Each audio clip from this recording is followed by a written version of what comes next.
A heavy heartbeat thumps in the silence before a sharp click echoes through the room. Rustling her clothes, a young woman asks if he is absolutely sure about his decision and truly understands the situation. Caught off guard, he looks back in total confusion and asks what she is talking about. She confidently points out that following her into this private room means he is fully prepared to go through with their plan. A thick, awkward silence fills the space as the weight of her words hangs in the air. Suddenly, a heavy door creaks open nearby to break the mounting tension. Chatter and thumping footsteps echo through the guild hall as someone mentions the famous S-rank party from the royal capital. A fierce female warrior makes her grand and imposing appearance.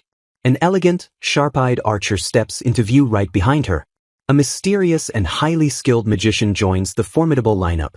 A gentle yet powerful healer completes the legendary group. Onlookers immediately identify the stunning collective as the renowned party known as Rosenkreutzer. Excited murmurs spread through the crowd as they realize the group has come to conquer the local Hungry Wolf's dungeon. Guild members whisper about the beautiful adventurers, secretly wishing they had the courage to ask one of them out. Breaking from her group, the warrior boldly approaches the counter and excuses herself. Leaning in closer with an intense stare, she states that she has an important question to ask. A flustered male guild worker completely panics, stammering as he asks how he can help her. He shakes uncontrollably under the overwhelming pressure of her fierce gaze. Stepping in smoothly, a composed female staff member flashes a sparkling smile and welcomes them to the Cassandra City Adventurers Guild. The warrior explains they just finished an escort mission for the Melda Company and decided to challenge the local dungeon before returning to the capital. Nodding in perfect understanding, the receptionist calmly offers to fetch a detailed map of the dungeon. The receptionist quickly gathers the necessary documents to aid the powerful adventurers. Assuring the staff that they will return if anything goes wrong, the warrior accepts the help while the receptionist acknowledges their plan. With a polite bow, the receptionist gently urges the elite party to be careful on their journey. A male coworker named Rio is suddenly grabbed by his colleague, who thanks him for covering the desk while gushing over the beautiful adventurers. Still recovering from the shock, Rio nervously addresses the imposing guild master. The guild master crosses his arms, musing over the sheer surprise of having an elite S-rank party visit their humble town. Laughing heartily, the master jokes that even though an ordinary staffer would get rejected, Rio still should have tried his luck. Shifting back to business, the guild master tasks Rio with appraising a mysterious magic item recently brought in by the Melda Company. A heavy wooden door creaks loudly as Rio makes his way into the dimly lit storage room. Scanning the cluttered shelves, he finally spots the requested magical artifact sitting quietly in the dark. Slowly and carefully, he reaches out his hands to retrieve the mysterious object. Without warning, a sudden swoosh of magical energy violently erupts from the item. Startled by a sharp screeching sound, Rio flinches as the artifact tingles and shatters into pieces. Through the dispersing smoke, a tiny winged figure appears coughing and enthusiastically thanks him for breaking the seal. Flapping her small wings, the creature introduces herself as Oriondale and marvels at being freed after 300 years, prompting a bewildered Rio to ask who she is. Oriondale confirms she was trapped inside the tiny bottle all this time and joyfully celebrates her newfound freedom. Rio sympathetically remarks that it must have been incredibly tough being trapped alone for so long, causing Oriondale to swoon over his kindness. Deeply moved by his empathy, she declares her absolute gratitude to her kind benefactor while brushing off his attempts to downplay the situation. While Oriondale insists on rewarding his profound humility, Rio simply tries to ask the real question of why she was sealed in the first place. Recalling her past, the tiny fairy explains that a human man once saved her when she was injured in the forest. Seeking to repay his kindness, she cast a powerful spell to make him incredibly adored by everyone he met. Startling Rio, she happily admits that the man's overwhelming popularity actually sparked massive and violent riots across the entire country. Realizing the horror of the situation, Rio listens as she reveals the man blamed her for ruining his life and sealed her inside the bottle. Recognizing the historic disaster, Rio remembers the famous tragedy where a single man's unnatural charm caused an entire kingdom to collapse. Countless citizens fought fiercely for the man's attention, ultimately leading to intense rivalries and the complete destruction of the once beautiful nation. Desperate to escape this impending doom, Rio nervously claims he needs to get back to work. Completely ignoring his panic, the fairy cheerfully declares that she will cast the exact same spell on him right away. Backing away in sheer terror, Rio frantically waves his hands and begs her to reconsider the dangerous blessing. Misunderstanding his fear, the fairy promises to finish the spell quickly while Rio screams that he absolutely does not want to be popular. Deeply moved by his supposed humility, she loudly proclaims her absolute decision to bless him with her maximum power. Shutting his eyes tight, Rio desperately begs the stubborn creature to stop before it is too late. A blinding flash of magical light explodes through the small room as the ancient spell takes hold. With her mission finally complete, the fairy gleefully wishes her kind benefactor a wonderful life. A familiar voice shatters the silence, loudly calling Rio's name to check if he is alright. Slowly opening his eyes, Rio finds himself staring up at the ceiling in complete disorientation. Jolting awake in a panic, Rio flails wildly and accidentally startles the person standing over him. The guild master steps back in surprise, asking the frantic boy why he was sleeping on the floor. Still completely overwhelmed, Rio frantically stammers about dropping the magical appraisal bottle and freeing an ancient fairy. Staring at him in sheer confusion, the guild master asks what appraisal item he is even talking about. Pointing out the obvious, his boss firmly states that no magical items were brought in for appraisal today. Clutching his aching head, Rio tries to process the impossible situation unfolding before his eyes. Sensing his employee's distress, the guild master gently offers to let him go home early if he is feeling unwell. Defeated and deeply confused, Rio apologizes and admits he must have been having a bizarre dream. Shaking off the weird encounter, Rio excuses himself to return to his usual job in the placement section. The guild master immediately stops him, bewilderedly reminding Rio that he is actually the only male receptionist in the building. Freezing in his tracks, Rio stares blankly as he realizes reality has somehow been fundamentally altered. A heavy, awkward silence falls over the bustling guild hall as Rio stands frozen in place. Staring down at his trembling hands, Rio struggles to comprehend the terrifying consequences of the fairy's spell. Suddenly, the heavy guild doors swing open as the crowd whispers excitedly about the famous S-rank party from the royal capital. The onlookers mockingly identify the group as the infamous older adventurers who struggle to find partners. Chuckling softly, the crowd brutally notes that with their rugged appearances, adventuring is their only viable option. The guild members snicker mercilessly at the heavily scarred and unrefined female warrior leading the pack. Staring in absolute horror, Rio realizes that the once beautiful adventurers have been transformed into completely different, battle-hardened people. Oblivious to the receptionist's internal panic, the gruff warrior steps up to the counter and proudly introduces the Rosenkreutzer party. Barely holding himself together, Rio nervously acknowledges the imposing, muscular woman. The warrior explains they recently finished an escort mission for the Melda company and wish to conquer the local dungeon before heading home. Hands shaking violently, Rio silently passes the requested dungeon map across the wooden counter. Forcing a polite and professional smile, Rio expresses immense gratitude that such a high-ranking party is willing to help their humble town. Smiling warmly through her rugged scars, the tough warrior genuinely thanks the terrified receptionist. Approaching the guild counter, the rugged female warrior requests a map of the local dungeon while Rio politely asks her to wait a moment. He efficiently retrieves the necessary documents and hands the map over to the imposing adventurer. Accepting the papers, she confidently promises to return with full reports of the monsters they defeat and the treasures they uncover. Maintaining his professional demeanor, Rio smiles and replies that he will be eagerly looking forward to their triumphant return. Expressing genuine concern, the gentle receptionist emphasizes that her safety is the most important thing and urges her to be careful not to get injured. Caught completely off guard by his sudden kindness, the battle-hardened warrior blushes furiously and stammers out a quick thank you. Watching her hurry away, Rio rubs his chin as his heart beats loudly, sensing that something feels incredibly off about the strange encounter. Walking through the quiet streets, he reflects on the bizarre events happening ever since he had that surreal dream about the ancient fairy. Shaking his head to clear his thoughts, he tries to convince himself that the magical encounter must have been nothing more than an overactive imagination. He logically concludes that the fairy's blessing cannot possibly be real, as he certainly does not feel popular or special at all. Hoping to lift his spirits and change his mood, Rio pushes open the heavy swinging door of the lively local tavern. Stepping inside the bustling establishment, he is immediately greeted by a warm and cheerful welcome from the busy staff. The towering tavern boss jokingly calls him a popular boy and asks for his order, prompting Rio to say he needs a moment to think. Scanning the crowded room, Rio notices that the boss is covering for the landlady today and realizes with immense surprise that every single customer is a woman. Through the noisy crowd, his eyes suddenly lock onto a familiar figure sitting quietly at one of the corner tables. He recognizes the rugged armor and intense posture of the lone adventurer resting in the shadows. Rio mentally confirms that she is indeed the fierce female warrior from the famous Rosenkreutzer party. Realizing this is their third encounter today, Rio worries she might think he is stalking her, while her friend Carla tries to get her attention. Hearing her name, the warrior sharply turns her head and locks eyes with the nervous receptionist standing near the bar. Sensing the mounting tension, Carla's archery companion gently suggests that she should stop staring and calm down.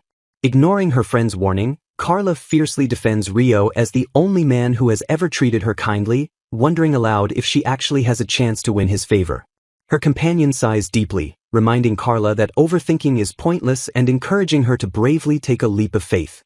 Pushing her chair back with newfound determination, Carla declares she no longer cares about the risks and demands her friend move out of the way. Rio flinches in pure surprise as the imposing warrior suddenly marches straight toward his location at the bar. Stopping awkwardly beside him, Carla stammers and nervously asks if his work shift is finally over.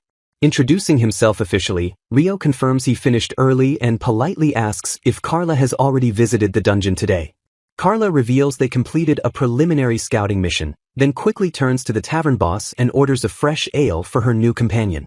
Rio awkwardly thanks her for buying his drink, and Carla smoothly suggests they share a toast to celebrate their sudden meeting. Raising their heavy wooden mugs, they clink their drinks together in a silent, unspoken agreement. Rio takes a nervous sip of his ale while Carla watches him intently from the corner of her eye.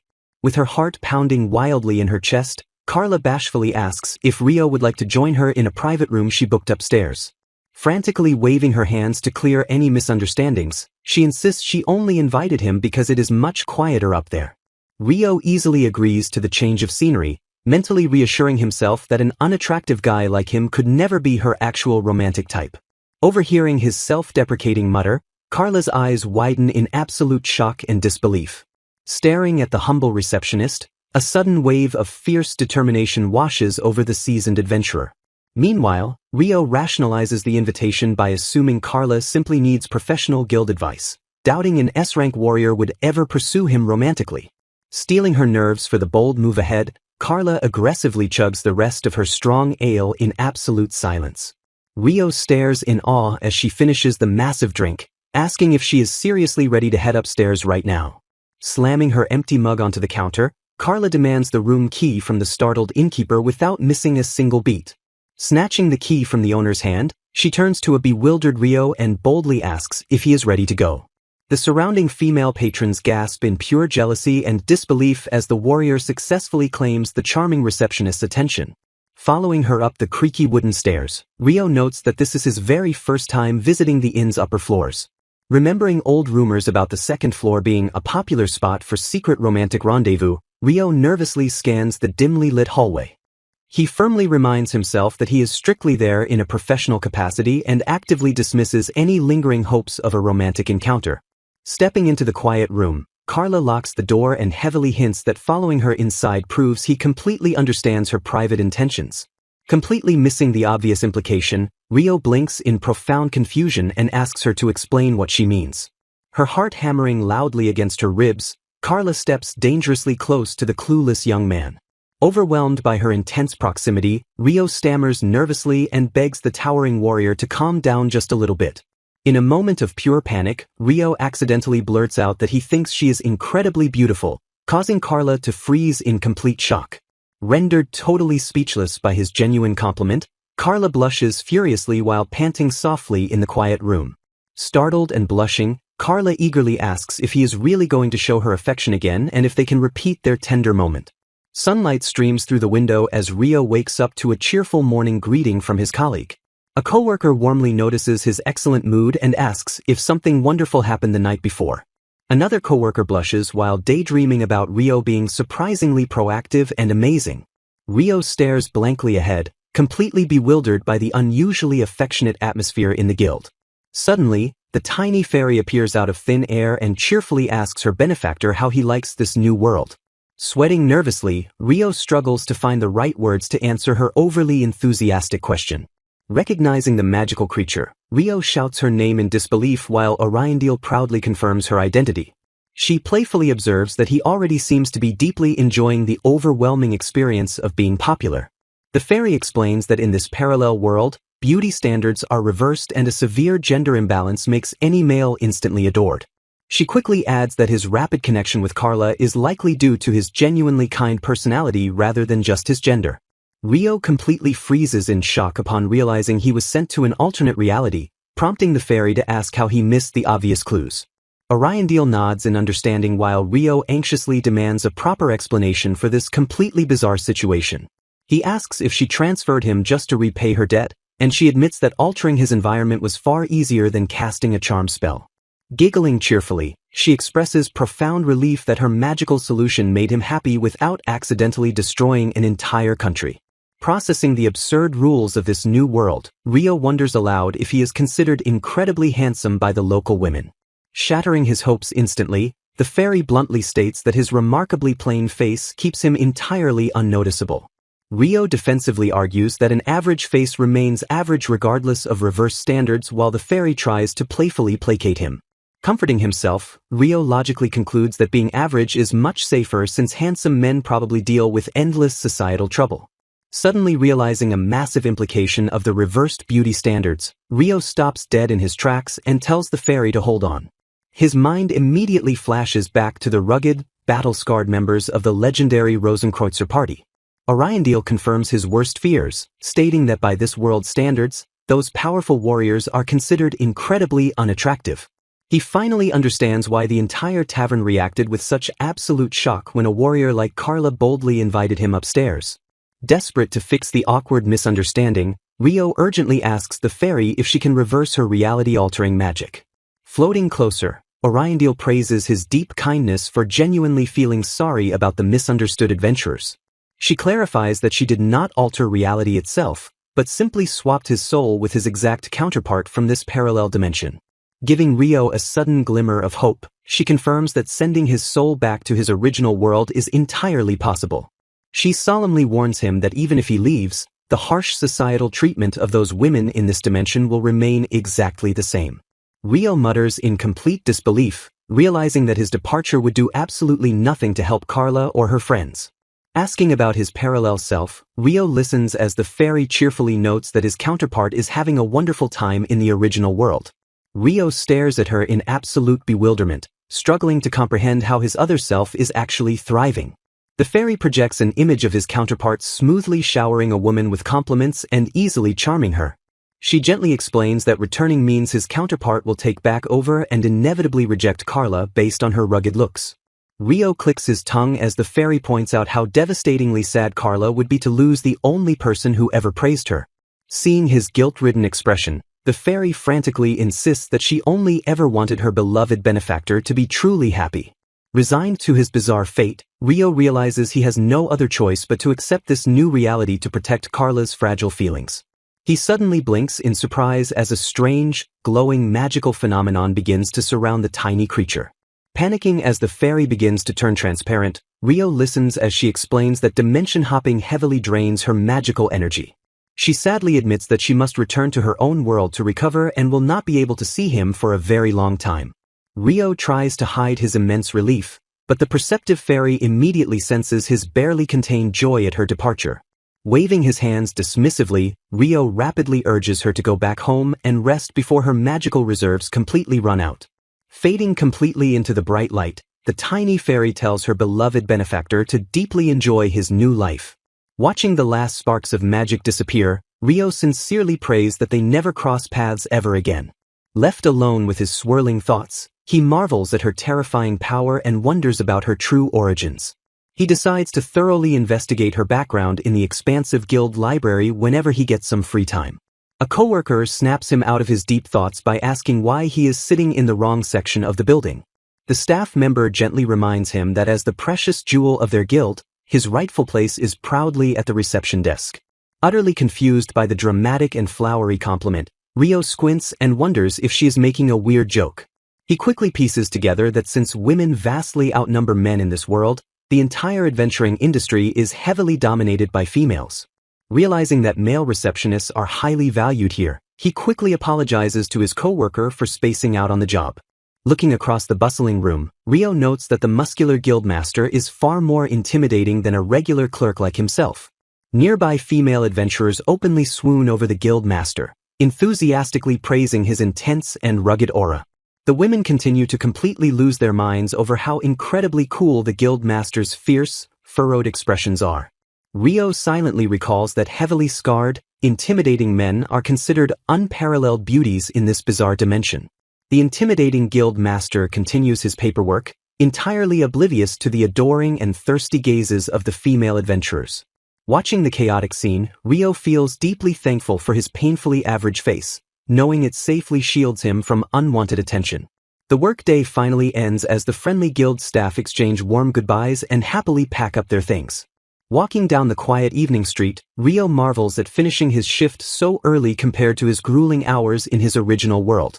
He pauses in the middle of the empty road, letting a strange sense of profound peace wash over his exhausted mind.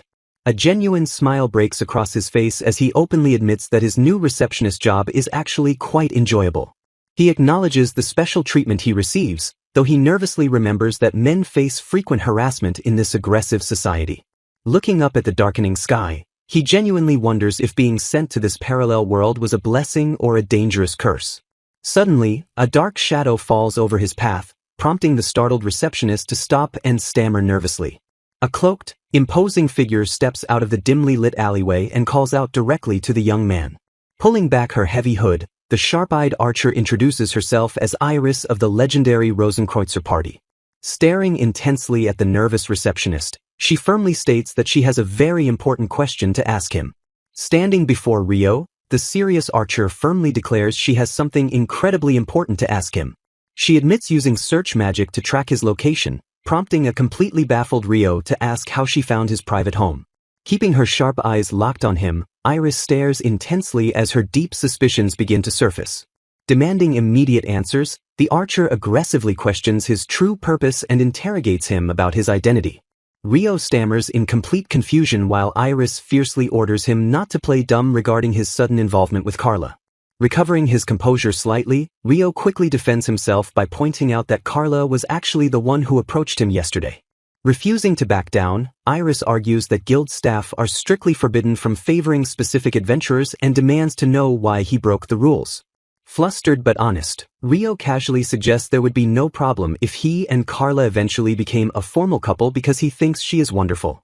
Flinching violently at his high praise, the archer steps back with her expression twisted into pure and utter disbelief. Rio admits they only recently met, but he sincerely insists he would love to date the warrior because he finds her genuinely beautiful. Hearing him call her friend beautiful, Iris's mind completely short-circuits as she struggles to process the seemingly bizarre claim. Trembling with intense frustration, she vehemently accuses the receptionist of brutally teasing Carla and completely denies her friend's attractiveness. Dropping her gaze to the floor, the protective archer becomes entirely overwhelmed by her swirling, conflicting emotions. Tears unexpectedly well up in her sharp eyes as she suddenly questions her own aggressive actions and loses her fierce momentum. Watching the fierce adventurer break down in tears, Rio stands in stunned silence while feeling incredibly awkward about the sudden emotional shift. Stepping forward with a gentle demeanor, he sincerely apologizes for his misleading phrasing and tries his best to calm her down. Mentally assessing the tense situation, Rio realizes the archer confronted him entirely alone out of deep, genuine concern for her struggling companion. Recognizing her as a fiercely loyal person who deeply cares for her friends, Rio decides to share a massive personal secret. Lowering his voice, he softly confesses to Iris that his personal sense of beauty and ugliness is fundamentally different from everyone else in the world. Wiping the stray tears from her eyes, Iris looks up in sheer confusion and asks what he means by possessing different values. Rio clarifies that his vision is perfectly fine, but his mental impression of physical faces is the exact opposite of the general public.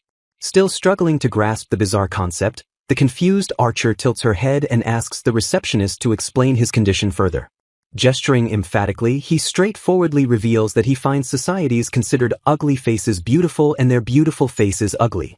He adds that he keeps his unique perspective a strict secret since it never hinders his daily life, leaving Iris completely dumbfounded. With her heart suddenly pounding in her chest, Iris nervously steps closer and asks if her own face looks beautiful to his unusual eyes.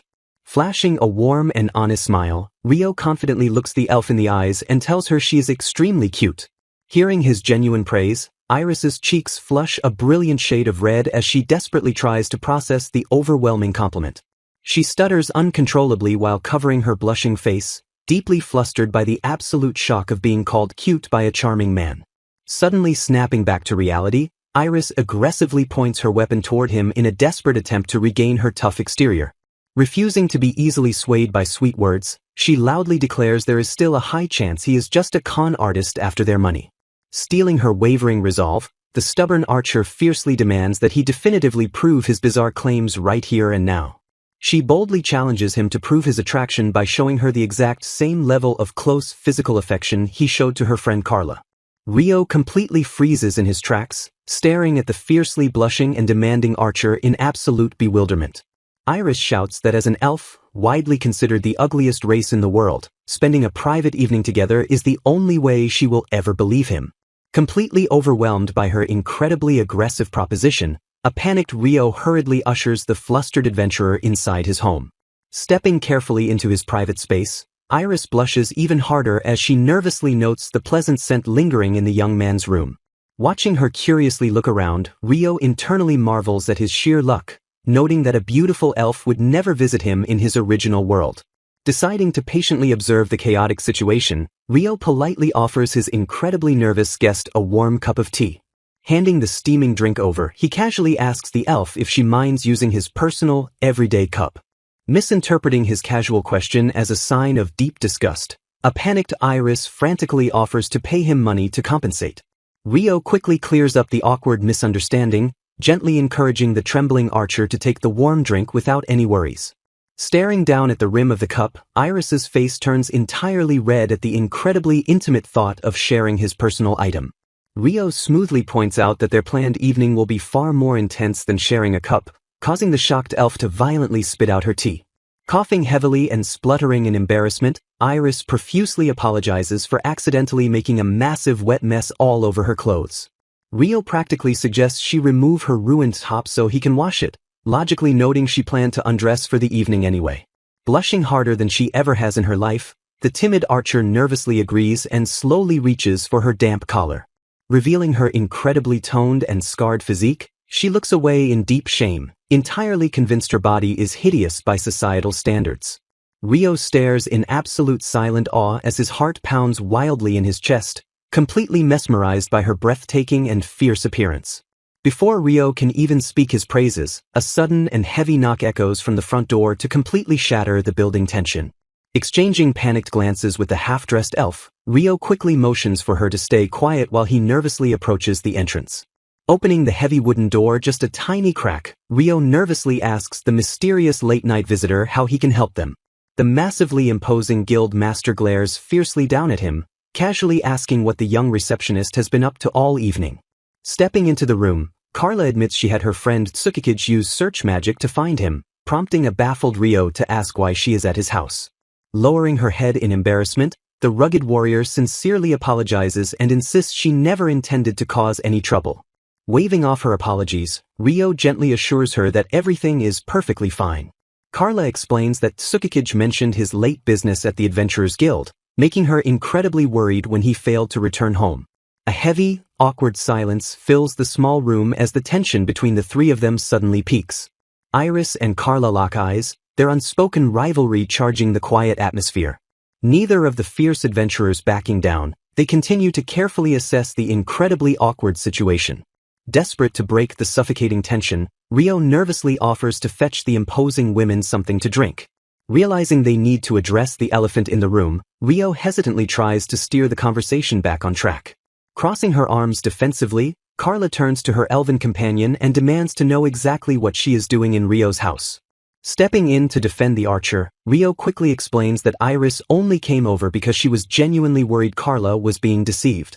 Blushing furiously, Carla questions why Iris explaining Rio's unique condition would lead to them acting so overly close and inappropriate. Processing the valid argument, Rio awkwardly rubs the back of his neck and mumbles in reluctant agreement.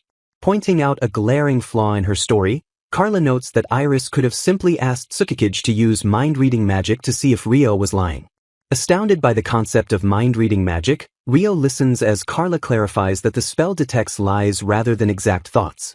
Carla fiercely accuses her friend of keeping the rare spell a secret just to create an excuse to confront the receptionist alone.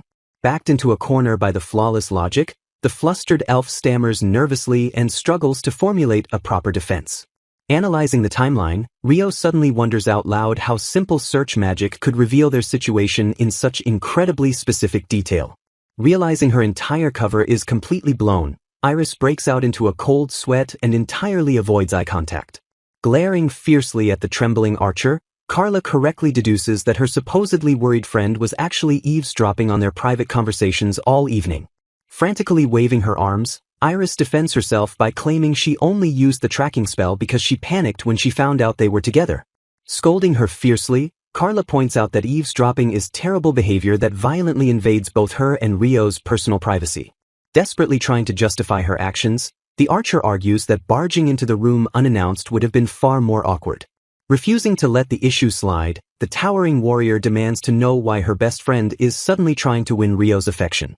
Grabbing the elf by her collar, an incredibly frustrated Carla shouts that she found the charming receptionist first and reminds Iris of her earlier warnings at the tavern. Staring defiantly back into her companion's furious eyes, Iris stubbornly refuses to apologize for following her heart. Bursting with suppressed emotion, the Archer loudly declares that it is completely unfair for Carla to monopolize such a kind and wonderful man. Tears welling in her eyes, Iris reminds her oldest friend of the solemn vow they once made to always support one another through thick and thin. She passionately recounts their past promise to live out their days exploring dungeons together if they could never find romantic happiness. Softening her aggressive grip, Carla sighs heavily and mumbles that the first half of that emotional promise would have been entirely sufficient. Shamelessly admitting her hidden motives, Iris tearfully argues that it is incredibly unfair for only one of them to finally find true romance. Pointing an accusing finger, the emotional elf cries out that Carla selfishly broke their pact by making the very first bold move. Realizing the validity of her friend's deep pain, Carla's fierce anger instantly evaporates into a profound sense of guilt. Watching the legendary warriors completely break down over his affection, a thoroughly bewildered Rio struggles to comprehend his new reality. Refusing to be left behind in loneliness, Iris loudly proclaims her desperate desire for affection and accuses Carla of unfairly hoarding his attention. Flustered by the overwhelming volume of the embarrassing confession, Carla frantically hushes her companion for shouting such personal details in Rio's house. Retreating into his professional mindset, Rio begins to panic that their emotional fallout might actually ruin their scheduled dungeon exploration. A sudden, brilliant idea strikes the anxious receptionist to help resolve the escalating conflict between the legendary adventurers. Gathering his wavering courage, Rio nervously clears his throat to properly capture the attention of the two bickering women. Pausing their intense argument, both the warrior and the Archer turn their completely flushed faces toward the young man and await his words. Stepping back with a cold demeanor, Rio sternly warns Carla not to misunderstand his actions and points out she has been acting like his girlfriend. Carla freezes in pure shock as her heart completely shatters at his sudden and devastating rejection. Trembling visibly, she desperately reminds him of his previous kindness, but Rio dismissively claims it was all just empty lip service. Leaning heavily into his harsh act, he claims he was simply providing standard customer service since an S-rank adventurer visited their town. Iris cries out in deep concern as her heartbroken friend turns and runs away. Carla sprints out of the house sobbing uncontrollably, leaving Iris to quickly thank Rio before rushing after her companion. The heavy front door slams shut, leaving the young receptionist standing alone in the deafening silence. Leaning his head against the wooden door, Rio sighs deeply and mutters that playing the bad guy is incredibly exhausting. He continues to breathe heavily, feeling completely emotionally drained from deliberately breaking Carla's heart to save their party. The scene shifts to the bright and bustling town square as daylight streams through the crowded streets. A friendly coworker casually greets Rio as they cross paths near the guild headquarters. Looking incredibly fatigued, Rio simply nods and walks past the busy market stalls. Rio reflects on the morning's chaotic events, noting that he ended up leaving his work shift early. Realizing his stomach is entirely empty, he casually mentions to himself that he hasn't even eaten lunch yet. Scanning the busy street, he wonders if he should grab a quick bite to eat somewhere nearby. Suddenly spotting a familiar figure in the crowd, he nervously calls out Iris's name. Startled by his voice, the archer quickly turns around and stammers his name in sheer surprise. They decide to sit down together at a quiet cafe to discuss the heavy fallout from the previous night. Lowering her head in deep shame, Iris sincerely apologizes for causing him so much unnecessary trouble.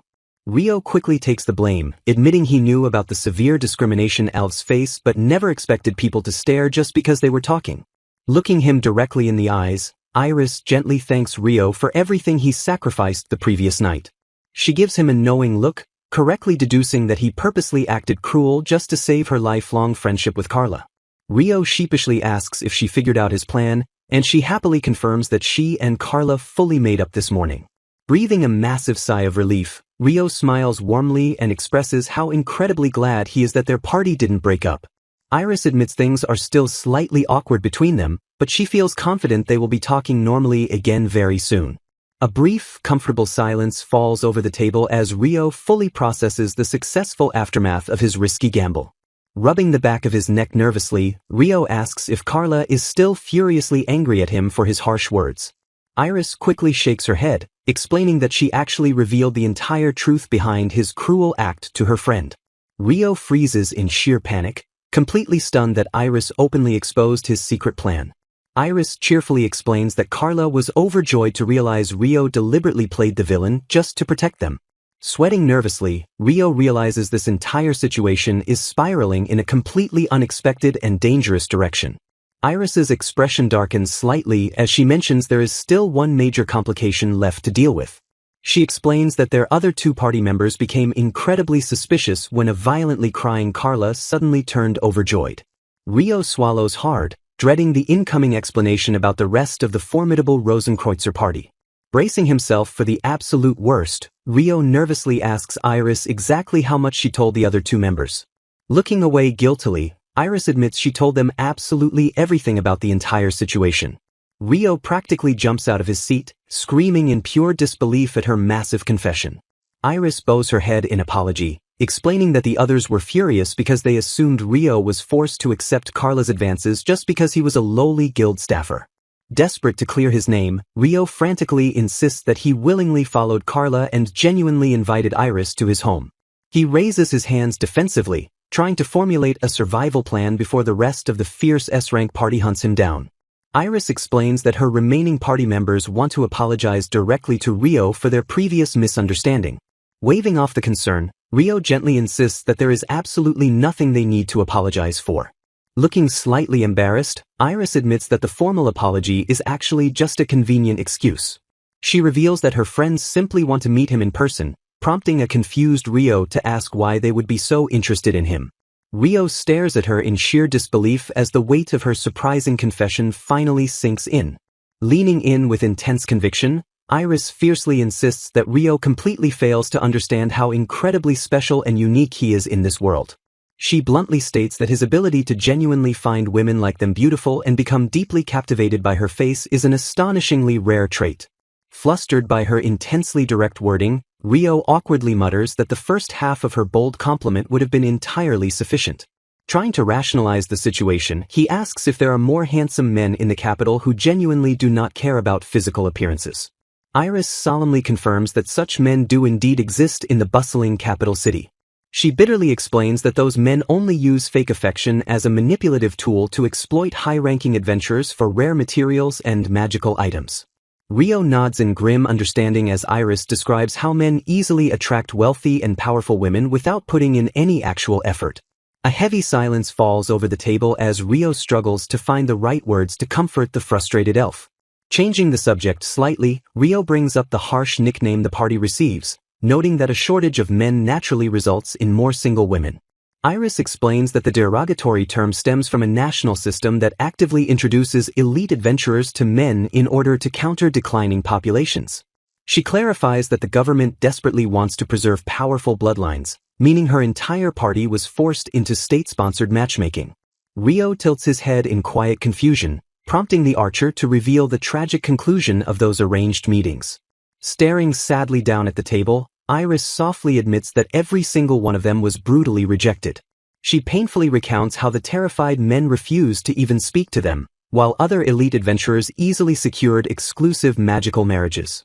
Adding insult to injury, she admits they even tried visiting an exclusive host club but were immediately turned away at the front door. Looking up with a pained expression, she explains that their constant and humiliating rejections earned them their infamous mocking title. Unable to bear her deep sadness, Rio gently interrupts to remind her that she is incredibly kind, proactive, and genuinely cute. Iris's heart pounds wildly in her chest as his sincere compliment washes away her lingering insecurities. Blushing a deep shade of red, she softly murmurs his name and praises him as an absolutely wonderful man. The two share a tender and unspoken moment of mutual appreciation in the quiet afternoon light. Suddenly snapping back to reality, Rio claps his hands together to bring the conversation back to its original purpose. He confirms his willingness to meet her party members, while a flustered Iris quickly assures him he can still refuse if he feels uncomfortable. Agreeing to accept their apology despite the unknown outcome, Rio accepts her enthusiastic invitation to visit there in the following day. The next day, Rio stands nervously before the heavy wooden doors of the designated Adventurers Inn. He pushes the door open to the sound of a ringing bell, stepping into the dimly lit establishment to face the remaining members. A mysterious figure immediately recognizes his face, calling out his name in sheer astonishment as he enters the room. Stepping forward nervously, a shy woman softly introduces herself as Liselot. Matching her polite greeting, Rio enthusiastically introduces himself as the guild receptionist.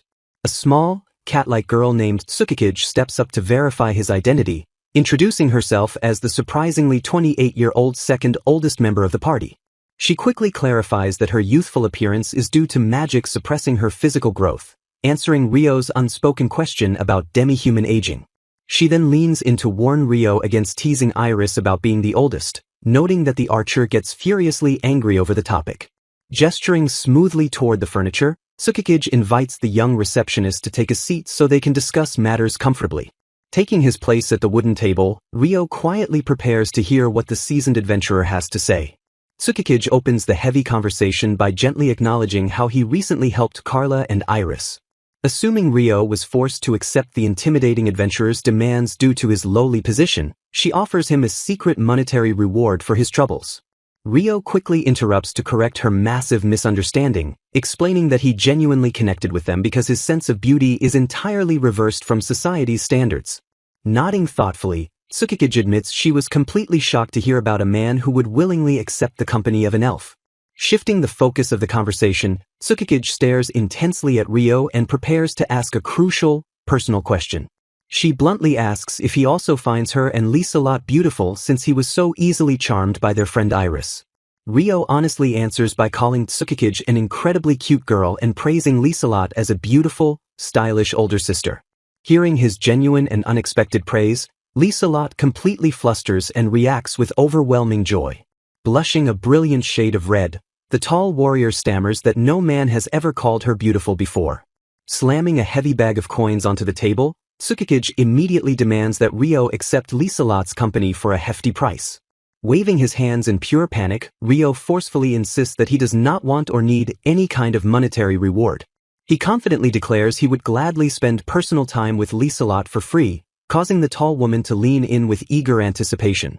Overwhelmed by his sheer generosity, Liselot stares deeply into his eyes while waiting for absolute confirmation. Trembling with suppressed excitement, she softly asks if he is truly okay with sharing his time with her. Gripping his sleeve tightly, the towering woman admits she can barely contain her overwhelming emotions. Gently tapping his arm, she softly calls out his name in a total daze of sheer happiness.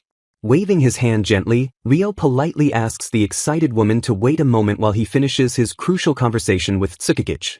Turning his attention back to the small demi-human, Rio firmly reiterates that he absolutely does not want their gold. Completely overwhelmed by his bizarre yet profound kindness, the seasoned adventurer suddenly breaks down into heavy, emotional sobs. Wiping her tears away with a swift motion, Tsukikage announces her sudden departure to give the new couple some privacy. The small girl firmly warns Liselot not to mess this rare opportunity up before quietly slipping out the heavy door. Blushing furiously in the quiet room, Lieselot nervously suggests they finally retire to the comfortable bed. With her heart pounding wildly in her chest, the imposing warrior gently guides the young receptionist down onto the soft mattress. Hovering directly above him, she softly praises the young man for all his incredibly hard work at the guild. Flashing a tender smile, she warmly insists that he can simply relax and leave everything to her care.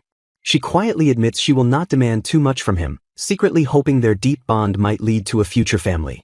Breaking the thick romantic tension, Ryo suddenly asks if Tsukikage is genuinely okay being completely left out of their growing connection. The tall warrior blinks in sheer confusion, entirely baffled by his sudden concern for their absent party member.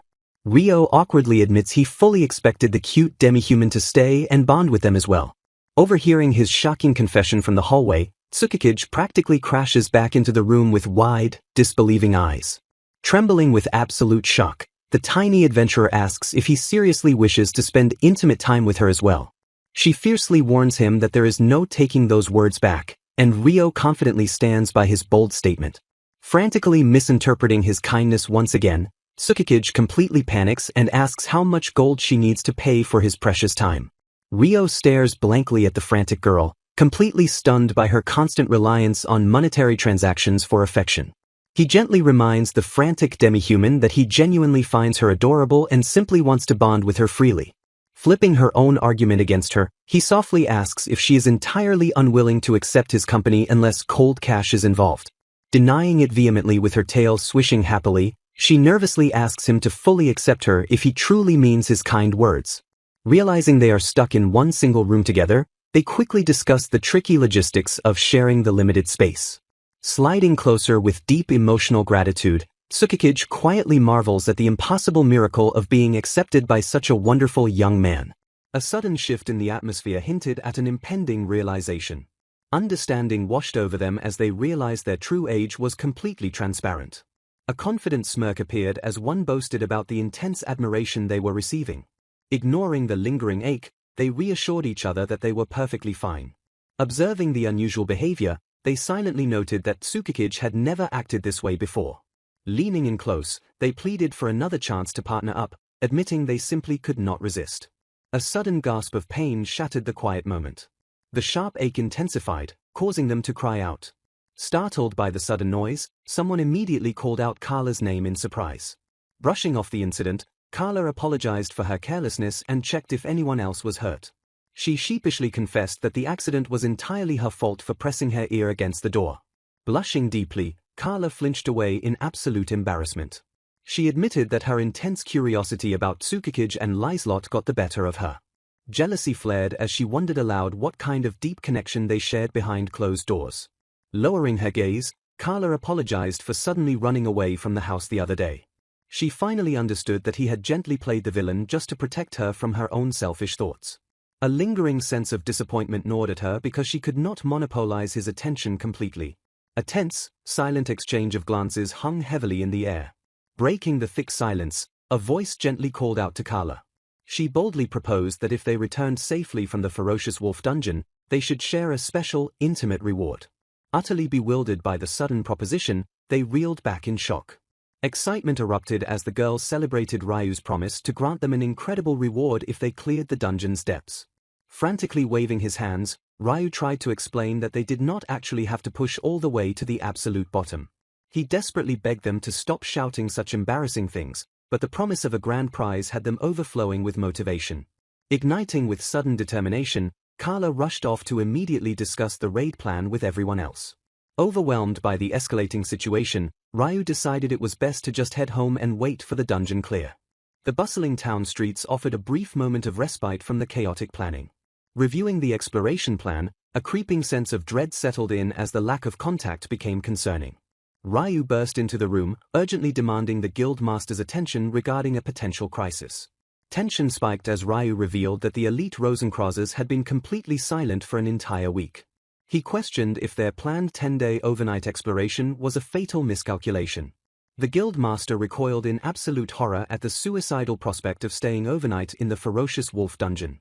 He grimly detailed how the cunning, pack-hunting wolves of the 20th floor dungeon made deep, long-term exploration nearly impossible. Gripped by panic, Ryu confessed his deep fears regarding the party's survival in such a lethal environment. A sudden, echoing commotion from the front hall abruptly interrupted their grim discussion. Relief washed over the room as the receptionist happily announced the safe return of the S-rank Rosenkreuzers. The guild erupted in cheers upon hearing that the team had miraculously conquered the deepest level and secured the boss materials. Stepping outside to witness the spectacle, they were greeted by the staggering sight of the returning heroes. Staring in absolute disbelief at the massive hall, they could only question what on earth had just happened. The lively crowd chatters with sparkling excitement, praising the S-rank adventurers for clearing the dungeon on their first exploration. Welcoming the adoration, the heroes cheerfully wave to the cheering masses in the royal capital. Iris excitedly cheers that they succeeded, prompting Ryu to ask what is on her mind. Blushing deeply, Iris reminds Ryu of his promise to let them do anything if they conquered the dungeon. Ryu nervously protests the exaggerated rumor while Carla playfully teases him about fulfilling their special requests. Astonished, Ryu marvels that they conquered the deepest level of the ferocious wolf dungeon just for a special reward. Frantic, he accuses Carla of taking the rumor too far by claiming he would grant absolutely any request. Leaning in with an expectant gaze, Iris asks if he will honor the promise as long as it is not too difficult. Sweating nervously, Ryu stammers that he might not be able to keep up if the request is too intense. Smiling warmly, Iris reassures him that she has no intention of forcing him into anything. A gentle expression washes over her face as she softly states that everything is perfectly fine. Tears welling in her eyes, Iris laments being left behind as the only inexperienced one despite meeting him before Carla. Trembling and breaking down into tears, her distress causes a panicked Ryu to beg her to stop crying. Offering comfort, Ryu gently promises to take care of her anytime at either her inn or his own house. Instantly beaming with joy, Iris eagerly demands they head to Ryu's house right away. Grabbing his hand enthusiastically, she happily declares that she will be waiting for him there. Chuckling awkwardly, Ryu realizes he never expected to leave work early for a romantic rendezvous. Locking the door to his home, Iris slyly warns him that there is no escape now even if he tries to refuse. Utterly confused by her theatrical act, Ryu sighs that men simply do not understand this type of dramatic romance. Stepping closer, Iris explains that women get incredibly excited by impossible, fictional romantic situations. She passionately describes the fantasy of appeasing a naive gentleman and leading him into a deeply loving bond.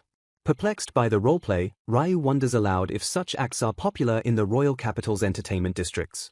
Praising his interesting ideas, Iris notes that women from all over would flock to an entertainment club with that concept. Tilting her head curiously, she asks if such establishments do not already possess their own unique characteristics. Firmly denying the idea, Ryu explains that customers arrive without special effort, making such services unnecessary. He elaborates that entertainment establishments are not very business-minded, finding the overall situation somewhat puzzling. Confused by his strange remarks, Iris listens as Ryu explains that most of those places actually operate as public services.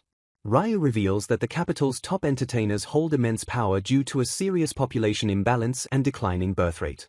Startled by the revelation, Iris asks if truly anyone who wishes can become a professional companion. Taken aback by her sudden interest, Ryu nervously asks if she actually wants to become an entertainer herself. Shouting with excitement, Iris insists that Ryu would instantly become the #1 companion in the entire country. Blushing deeply, Ryu immediately rejects the idea because he cannot accept such overwhelming compliments about his charm. Leaning in playfully, Iris promises to visit him immediately if he ever decides to become a professional host. Smiling softly, Ryu admits he has much more fun spending time with Iris and their friends rather than entertaining strangers. A tender, quiet moment passes as Iris looks up at him with deep affection. Blushing furiously, Iris whispers that his heartfelt words leave her completely captivated. Caught off guard by her sudden shift in demeanor, Ryu confusedly asks what is wrong. Teasingly turning away, Iris simply giggles and declares that her thoughts are a secret. Later, breathing a soft sigh, Ryu gently asks if Iris is finally satisfied. Looking at her affectionately, he suggests they take a relaxing bath together. Carla eagerly reveals that the inn features a private bath and warmly invites him for a refreshing soak.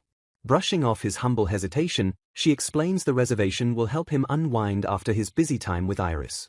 He gratefully accepts the generous offer since he has only known public facilities, prompting her to enthusiastically rush him forward. Oblivious to his concern, she quietly rejoices over finally sharing such a peaceful, luxurious experience with a male friend. Warm steam fills the inviting room, immediately establishing a deeply calming and tranquil atmosphere for the adventurers. Echoing footsteps catch his attention, making him call out her name as he realizes she rushed in ahead of him. Stepping into the grand room, he marvels aloud at the incredible architecture and the sheer luxury of the private sanctuary. He sinks comfortably into the soothing water, allowing the peaceful silence to wash away the exhaustion of the day. The bubbling springs provide absolute serenity, offering them a perfect and much-needed escape from their demanding journey. Admiring his heroic presence from afar, Carla vows to engrave this wonderful memory into her mind before they return to the royal capital. Carla admits she has never seen her father without his armor and shyly asks if Ryu enjoys their relaxing time together. Ryu chuckles warmly as the comfortable atmosphere settles around them. Fidgeting nervously, Carla explains that Tsukikage once taught her a special way to comfort a companion without showing her face. She bashfully admits she eagerly initiated the bonding moment despite her usual hesitance. Surprised by her sudden shyness, Ryu gently asks if she could try acting a little cute and ask for his attention directly. He playfully promises to put more effort into their shared activities if she simply asks him with a cute expression. Flustered by his request, Carla visibly panics and struggles to find the right words. Trembling with deep insecurity, she cries out that she cannot act cute because she believes she is entirely too unattractive. Shocked by her self-doubt, Ryu immediately reassures her that her flustered reaction was absolutely perfect and adorable. Comforted by his sweet words, she happily agrees to spend more time together after they finish washing up. Leaning affectionately against him, Carla softly thanks Ryu for his endless kindness. Suddenly, a loud noise echoes from outside the room, interrupting their peaceful moment. Before Ryu can ask what is wrong, the door slides open to reveal their stunned teammates. Jealousy flaring, Iris pouts that it is completely unfair for Carla to monopolize Ryu and accuses them of having a secret meeting in the bath. Startled by the sudden intrusion, Ryu nervously tries to defuse the situation. Sighing heavily, Iris declares that they will not drop the issue unless Ryu agrees to hang out with all three of them simultaneously. Cheering enthusiastically, the girls celebrate their victory and eagerly prepare to join the relaxing springs together. A joyful clamor fills the room as the entire party finally reunites for some well-deserved rest. Later at the guild hall, the imposing guildmaster sternly orders Ryu to sit down for a serious conversation. Noticing the empty room, Ryu nervously asks if the older man dismissed the rest of the staff. Sweating profusely, Ryu silently panics that his boss discovered he skipped work to hang out with Iris. The guildmaster shifts the topic to the fateful day the Rosencrosser party successfully cleared the Hungry Wolf's dungeon. Assuming he is in deep trouble, Ryu braces himself for the absolute worst. Trembling with dread, he imagines being abruptly fired and forced to find desperate work in this unfamiliar world. Unaware of Ryu's inner turmoil, the guildmaster casually states that he has not shared this confidential report with the rest of the staff yet. Swallowing hard, Ryu listens closely as the older man confirms this critical matter involves him directly. The guildmaster reveals the shocking truth that the dungeon actually possesses an even deeper section than previously believed. Stunned by the unexpected revelation, Ryu leans forward in total disbelief. Quickly dropping his nervous act, Ryu urges his boss to continue while the guildmaster curiously notes how much the young man has changed recently. Ryu silently worries about keeping his otherworldly origins a secret, but the guildmaster brushes off the thought and invites him to share any future concerns. Getting back to official business, the guildmaster explains that the new discovery could surpass the 25-level Dungeon of the Dead, making it the deepest labyrinth in the entire country. According to the official Rosencrosser report, a hidden door leading downward miraculously appeared immediately after they defeated the 20th-level boss. Ryu stares blankly ahead, struggling to process the sheer magnitude of the historical discovery. The guildmaster warns that a monster stampede could easily occur if the rapidly increasing creatures around the 20th floor are left unchecked. To handle the crisis professionally, the guildmaster plans to report directly to the royal capital's headquarters and will hire Rosencrosser to escort him and Annette. Completely sidetracked by the unfamiliar name, Ryu confusedly asks who Annette is. The guildmaster casually mentions that Annette is his second wife, instantly bewildering his young subordinate.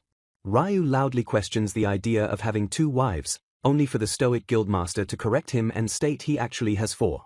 Frozen in utter shock, Ryu realizes the guildmaster must be considered the absolute most handsome and charismatic man in this fantasy world. Shaking off his stupor, Ryu stammers a polite thank you as the guildmaster warmly invites him over for dinner so Annette can finally meet him. The guildmaster firmly explains his plan to depart the day after tomorrow to request high-ranked adventurers from the guild headquarters. Noting that Ryu is the only other male employee, the guildmaster insists he must accompany him on the important journey. He grimly details the town's declining number of marriageable men and the growing social complications caused by unruly adventurers. Overriding Ryu's hesitation, the guildmaster states he needs reliable support and calls this trip an essential learning experience. He warmly adds that visiting the headquarters is a perfect opportunity for Ryu to build his professional reputation within the organization. Bowing respectfully, Ryu expresses his deep gratitude for the incredible career opportunity. A sudden wave of pure excitement washes over Ryu as he realizes he actually gets to see the legendary royal capital. The guildmaster quickly warns him to stay cautious, reminding him that asking for favors often comes with unexpected demands from others. He further instructs Ryu to actively scout promising adventurers, since headquarters approval means nothing if the recruits refuse to relocate. Narrowing his eyes, the older man sternly orders his young subordinate not to get completely distracted by sightseeing. Ryu obediently agrees but privately sweats over the daunting task of discreetly recruiting powerful strangers without causing a scene. Meanwhile, a sturdy wooden carriage loudly rumbles down a dirt path toward their grand destination. Inside the bumpy cabin, one of the concerned adventurers gently checks if Ryu is holding up all right. Looking slightly sick, Ryu admits he is struggling because he has never ridden in a carriage for such an extended period. Carla smugly pulls the exhausted young man against her shoulder, playfully teasing that Iris is far too flat to offer any real comfort. Intense sparks of fierce rivalry flare between the glaring women as Ryu frantically begs them to stop fighting over him. Watching the chaotic interaction unfold, the guildmaster laughs heartily at how remarkably close Ryu is with the powerful party. Feeling completely relieved, the guildmaster formally asks the adventurers to keep a close eye on his young clerk during their stay. The girls immediately shout their enthusiastic agreement, proudly swearing to protect Ryu with their lives. Caught off guard by their overwhelming intensity, Ryu lets out a confused squeak as they crush him in a deeply protective embrace. Despite the warm and cheerful company, a sudden, inexplicable chill runs directly down Ryu's spine. Brushing off the brief, eerie sensation, he turns his quiet gaze toward the breathtaking scenery passing by the window. Staring in pure awe at the towering city ahead, Ryu marvels that a simple countryside clerk like him has finally reached the royal capital. Staring up in awe, Ryu marvels at the massive headquarters of the Adventurers Guild in the royal capital. The imposing guildmaster suddenly calls out Ryu's name from behind. Instructing Ryu to register at the inn and enjoy a day of sightseeing, the guildmaster explains that he and Annette will handle the official reporting. The guildmaster strongly advises him to bring someone from Rosenkrauser along for safety, prompting Ryu to bow deeply in gratitude. Navigating the bustling streets alone, Ryu carefully searches for his assigned inn. Iris suddenly appears on the path, curiously asking if Ryu has already finished his guild report. Ryu happily explains that he has the rest of the day off, making Iris praise the guildmaster's thoughtful consideration. Seizing the perfect opportunity, Iris eagerly volunteers to act as his personal tour guide for the city. Standing on a distant rooftop far above him, Iris uses magical communication to highlight the central district's century-long history. Ryu stares blankly at the sky, utterly baffled by her decision to guide him from miles away. Iris's disembodied voice continues echoing down, cheerfully noting that exploring just this single section would take 2 full hours. Waving his arms in frustration, Ryu sharply interrupts her bizarre remote tour. Peering down from her high vantage point, Iris tilts her head and casually asks what is bothering him. Ryu loudly complains that this remote setup completely ruins his dream of strolling through the capital right alongside a beautiful elf companion. Completely missing his point, Iris proudly assures him that her magic conversation spell is functioning perfectly to guide him. Ryu frantically argues that everything about this distant arrangement is fundamentally wrong. The sound of approaching footsteps suddenly interrupts them as a rival group spots Iris on the ledge. A dark elf named Sylvia approaches with a mocking grin, sarcastically asking if Iris was already dismissed and sent back early. The hostile adventurers burst into cruel laughter, relentlessly taunting Iris about her supposed failures. Feigning surprise upon noticing Ryu, Sylvia condescendingly apologizes and mocks the fact that Iris is actually accompanied by a male companion. Sylvia maliciously accuses the flustered Iris of forcing the poor citizen to tag along against his will. The rival leader threatens to report Iris for harassment, sneering that such disgraceful behavior will ruin Rosenkrauser's S-rank reputation. Stepping uncomfortably close, Sylvia viciously insults Iris's appearance and questions how a mere elf dares to walk with someone like him. Raising a calm hand, Ryu firmly steps forward to interrupt the hostile adventurer's tirade. Ryu politely asks Sylvia if she is friends with Iris, leaving the dark elf completely bewildered. As Sylvia quickly denies any connection, Ryu smoothly declares that they will leave since he is currently in the middle of a special outing with Iris. The rival adventurers freeze in absolute shock at his bold and confident statement.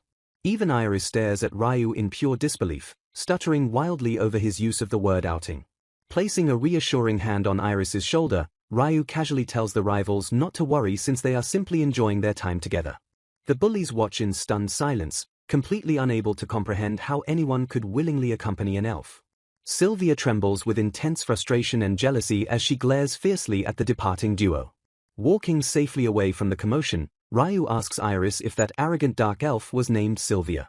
Iris nods solemnly, confirming that Sylvia is the S-rank ace of the rival party Hyakuryuran.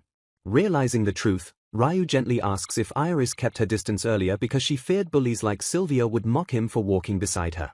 Looking down sadly, Iris admits she often forgets her appearance is considered socially abnormal when she is around him. She softly explains that his completely normal and kind treatment makes her easily forget the harsh reality of her standing.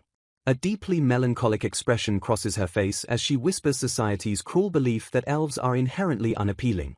Brightening up slightly, Iris laughs at the shocked expressions on the rivals' faces, thanking Ryu for making her so happy by pretending it was a special outing. Turning to face her fully, Ryu gently corrects her, stating that he considered it a very real and meaningful outing from the very beginning. Blushing furiously, Iris warns him that people usually get attacked for saying such bold things in public, though she quickly adds that she truly does not mind. Ryu laments that their precious outing was ruined by the hostile adventurer's bad mood. Glancing back, Ryu senses a lingering presence watching them from the shadows. Iris asks if he also notices the hidden stalkers trailing closely behind them. She guesses their rivals refuse to believe she could genuinely spend quality time with a human without blackmail. A sudden wave of determination washes over Iris as she formulates a bold plan. Catching Ryu off guard, Iris confidently suggests displaying a highly affectionate public bond. She explains that demonstrating their genuine connection will instantly shatter those nasty blackmail rumors. Hesitating slightly, Ryu respectfully asks if she is truly comfortable showing such close affection to Sylvia's group. Clenching her fists with resolve, Iris enthusiastically agrees to the bold display. Despite her insecurities, she finds immense joy in openly demonstrating her deep bond with such a wonderful companion. Closing the distance, the two adventurers prepare to share a deeply heartfelt and tender moment. Wrapping his arms around her, Ryu shares a strikingly close and affectionate embrace with the blushing elf. Watching from the shadows, the rival adventurers gasp in sheer disbelief at the warm embrace. Trembling with envy, the bullies frantically demand that Sylvia explain this shocking display of affection. Gripping her weapon tightly, a deeply frustrated Sylvia insists she has no idea what is happening. Her defensive response immediately incites explosive anger from her teammates, calling her completely useless. Snapping back furiously, Sylvia yells at them to shut up as they accuse Ryu of being a hired companion.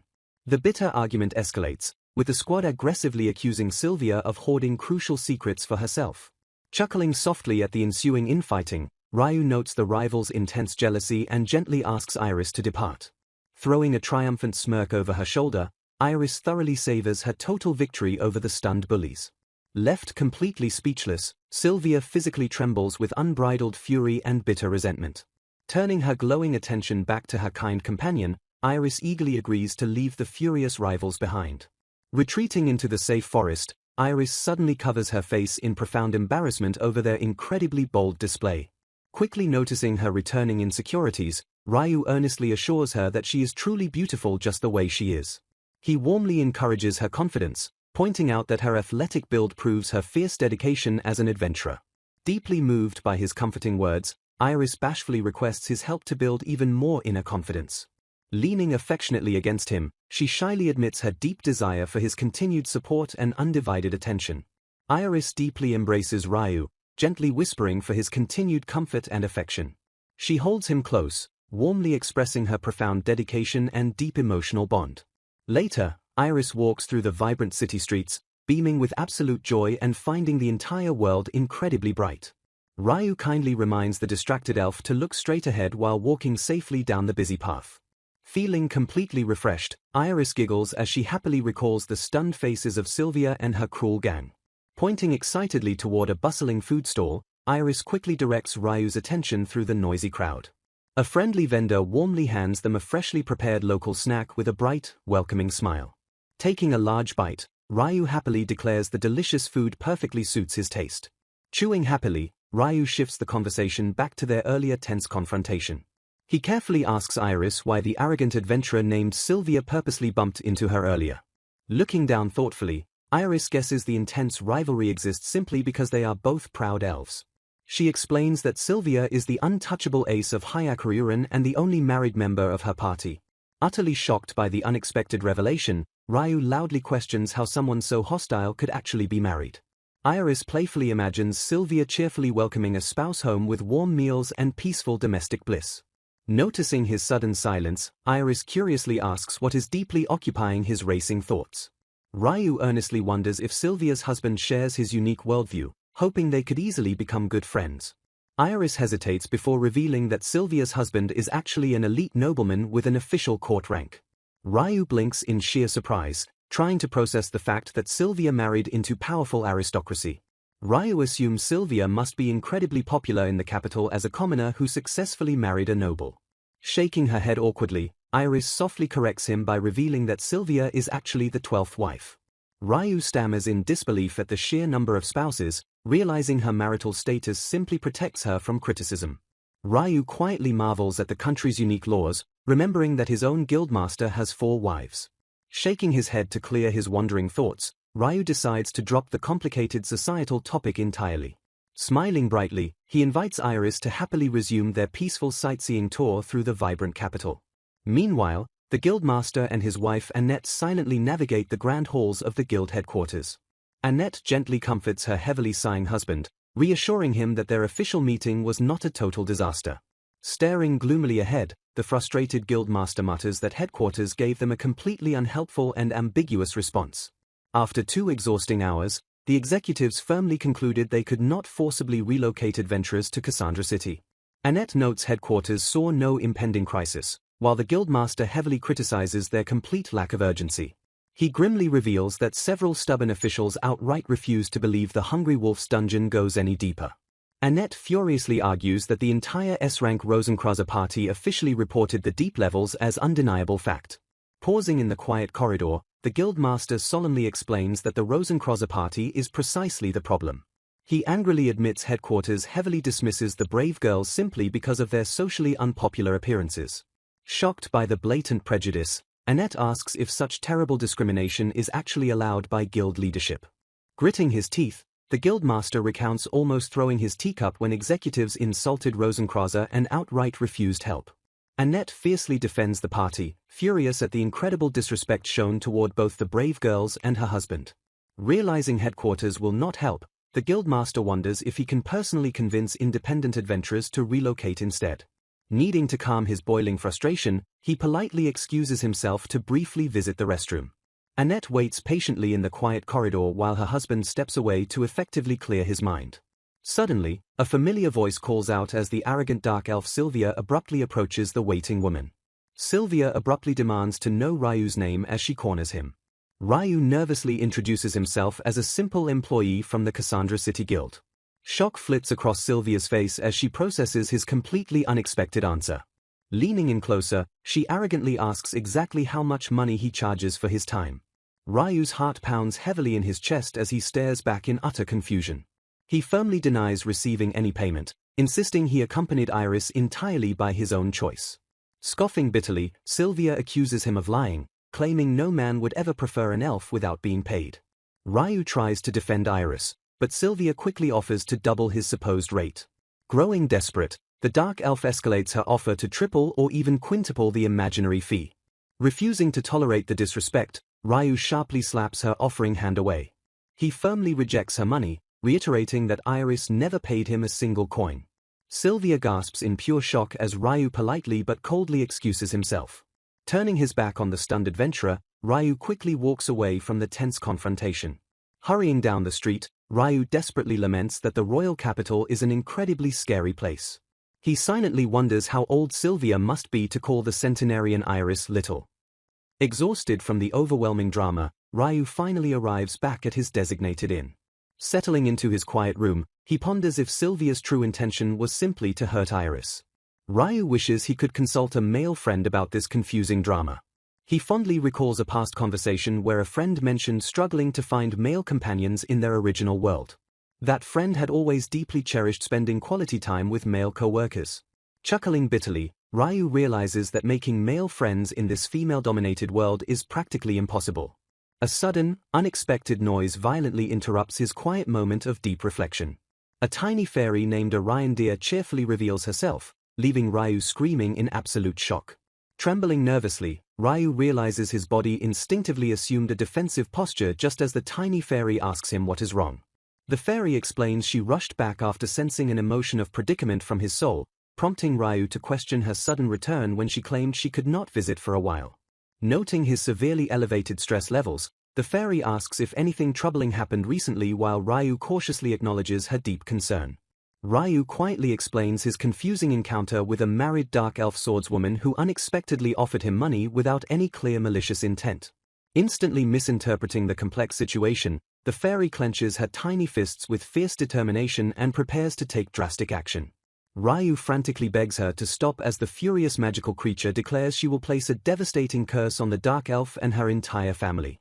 Refusing to forgive the dark elf for trying to buy her benefactor, the fairy threatens total elimination while Ryu desperately argues that Sylvia showed no genuine malice. The fairy pouts and asks if he is truly comfortable holding back, to which Ryu warmly expresses his deep gratitude for her constant support. Instantly pacified by his gentle praise, the blushing fairy smiles brightly and happily accepts his merciful decision. Her expression turning serious again, the fairy notes that elves are a long-lived race and admits she remains deeply worried about his safety.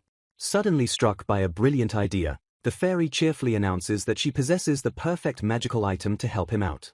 A blinding flash of radiant light suddenly erupts in the quiet room as a powerful magical artifact materializes out of thin air. Staring in absolute awe at the intricate glowing band, Ryu cautiously asks about the mysterious ring hovering right before him. The fairy introduces the artifact as Quandra's ring and enthusiastically urges her benefactor to place it on any of his fingers. Ryu nervously questions if the ominous ring carries a hidden curse, but the confident fairy immediately dismisses his fears and pushes him to try it on. Once the ring is securely resting on his finger, the fairy instructs him to mentally recite a specific phrase to activate a paralyzing spell. Focusing his racing mind, Ryu nervously follows her specific instructions and mentally triggers the powerful magical command. Sharp magical thorns crackling with a potent paralyzing aura suddenly sprout from the ring, leaving Ryu completely amazed by the incredible power. The fairy helpfully explains that reciting a secondary command will launch the sharp thorn as a projectile to easily defend against any future attacks. Eager to test the impressive defensive artifact, Ryu takes a careful stance and mentally commands the ring to fire a projectile nail. With a sudden burst of violent energy, the sharp magical thorn blasts across the room at completely blinding speed. The high-speed projectile slams heavily into the nearby wall with a loud thud, proving its truly devastating effectiveness. Thrilled by the successful test, Ryu asks if he can truly keep the amazing weapon while the fairy proudly declares it belongs to her favorite benefactor. The fairy casually adds that the ring completely ignores enemy defenses through a tremendously powerful passive skill called resistance nullification. Ryu instantly panics at her casual tone and yells that resistance nullification is an insanely rare legendary skill, completely baffling the unaware fairy. Realizing the legendary name Quandra, Ryu marvels that the artifact must easily surpass S-rank quality. He remembers Quandra K. Saulos as the infamous founder of a dark guild who transformed terrible crimes into a highly organized business. The notorious assassin easily eliminated anyone within 5 meters until a mysterious paralyzing effect abruptly ended his life. Trembling with dread, Ryu realizes he is currently wearing the missing puzzle piece of a 300-year-old historical mystery directly on his hand. Desperate to avoid the cursed legacy, he frantically tries to return the dangerous artifact to the tiny fairy. Smiling warmly, Yandere assures her beloved benefactor there is no need to hold back before suddenly fading into thin air. Completely exhausted by the overwhelming ordeal, Ryu slumps heavily in his quiet room while staring at the mysterious ring. Staring closely at the band, He decides to get it properly appraised in Cassandra City to confirm its legendary origins. He wisely decides against asking his friends for help to avoid awkward questions, fearing the fairy's wrath if she catches him without it. Resolving to wear the artifact for protection during his stay in the capital, Ryu jumps slightly as a sudden knock echoes through the door. Opening the wooden door, he finds a warmly smiling Liselot offering a cheerful afternoon greeting. Caught completely off guard by her unexpected visit, Ryu blinks in sheer surprise. Noticing his stunned expression, she anxiously asks if she interrupted his rest, but he quickly assures her everything is fine. Shifting nervously, Liselot shyly offers to guide him around the grand city, completely unaware that he already finished his sightseeing. Stepping inside, she firmly scolds him for opening the door so easily and warns him to be careful of overly aggressive individuals. Her sudden closeness makes his heart pound heavily against his chest as he chuckles awkwardly and offers a polite apology. Glancing curiously around the modest living space, Liselot notes that this is his temporary sanctuary in the capital. The quiet atmosphere instantly grows thick with unspoken tension as her heart races wildly in the enclosed space. Realizing she stepped far too close, she frantically backpedals and stammers a deeply embarrassed apology for her bold behavior.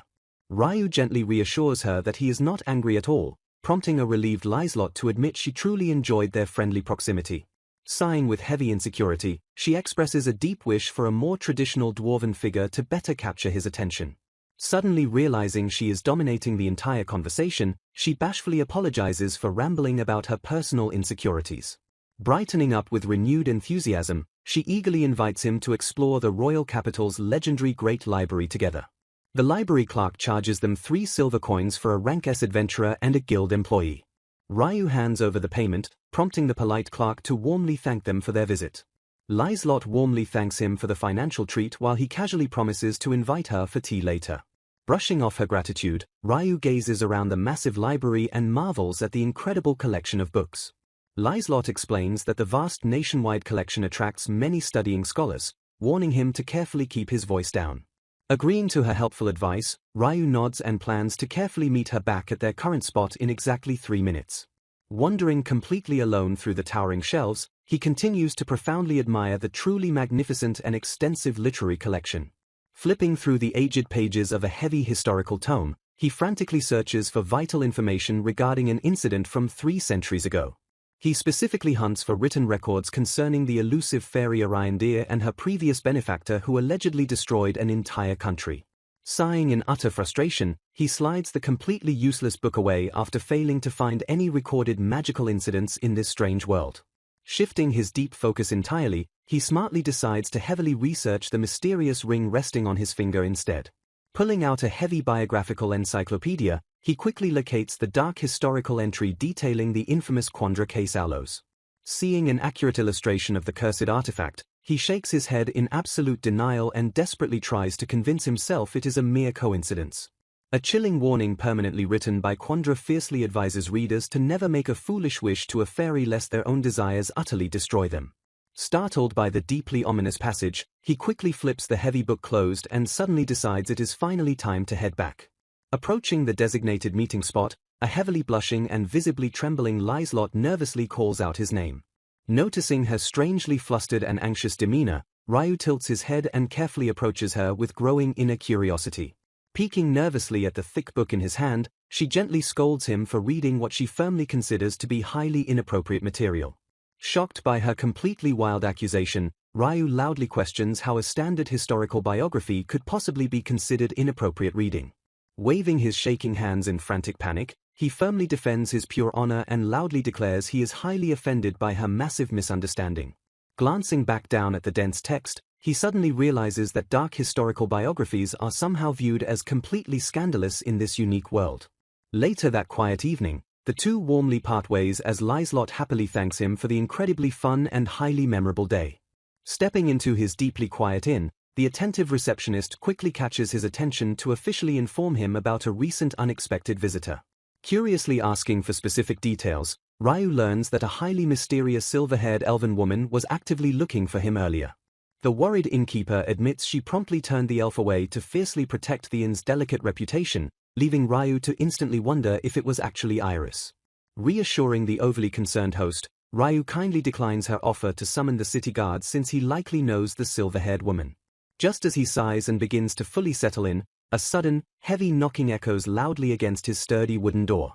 The nervous receptionist peeks into his quiet room, cautiously announcing that the strange elven woman has unexpectedly returned. Nodding firmly, Ryu politely instructs the highly hesitant innkeeper to safely allow the mysterious visitor directly inside. The heavy door creaks open slowly, revealing an incredibly tense figure standing quietly in the dark shadowy hallway. Staring in pure, unadulterated shock, Ryu instantly freezes as he finally recognizes the entirely unexpected guest. Completely bewildered, he stammers out a highly confused question as the fiercely hostile dark elf Sylvia steps directly into his personal room. Flashing a deeply arrogant and wicked smirk, Sylvia coldly locks the heavy wooden door securely behind her. Panicking at the highly threatening sound of the metal lock, Ryu nervously asks what she wants while frantically backing away. Cursing sharply under his breath, he desperately tries to dash toward absolute safety as Sylvia suddenly lunges rapidly forward. Shouting in pure alarm, Ryu demands to know exactly what she is doing as the fierce warrior easily corners him completely against the wall. Looming highly menacingly over him, the powerful dark elf mockingly repeats his desperate question while fiercely restricting his overall movements. Grinning incredibly wickedly, she aggressively taunts him about exactly how it feels to be completely cornered and played with by an unwanted rival. Glaring fiercely up at her intimidating figure, Ryu firmly tells her to completely wipe the highly arrogant grin right off her face. Dropping all remaining polite formalities, he bravely suggests they calmly sit down and actually discuss their deep issues through a completely normal conversation. Sylvia sharply clicks her tongue in pure annoyance, fully acknowledging his sharp intuition while aggressively insisting that her private business is completely none of his concern. Despite the incredibly dangerous and highly tense situation, Ryu quietly marvels inwardly at the sheer, overwhelming physical intensity of the fierce adventurer standing directly before him. Sylvia reveals her cruel husband only married her for political support and deeply despised her dark elf heritage. Listening quietly, Ryu wonders what could possibly drive a man to be so incredibly horrible. Sylvia continues her painful story, explaining that her husband falsely accused her of using dark magic to trap him. Staring at the floor, she tearfully admits he has completely ignored her ever since that terrible day. Ryu sympathizes with her deep pain, acknowledging the severe trauma she endured.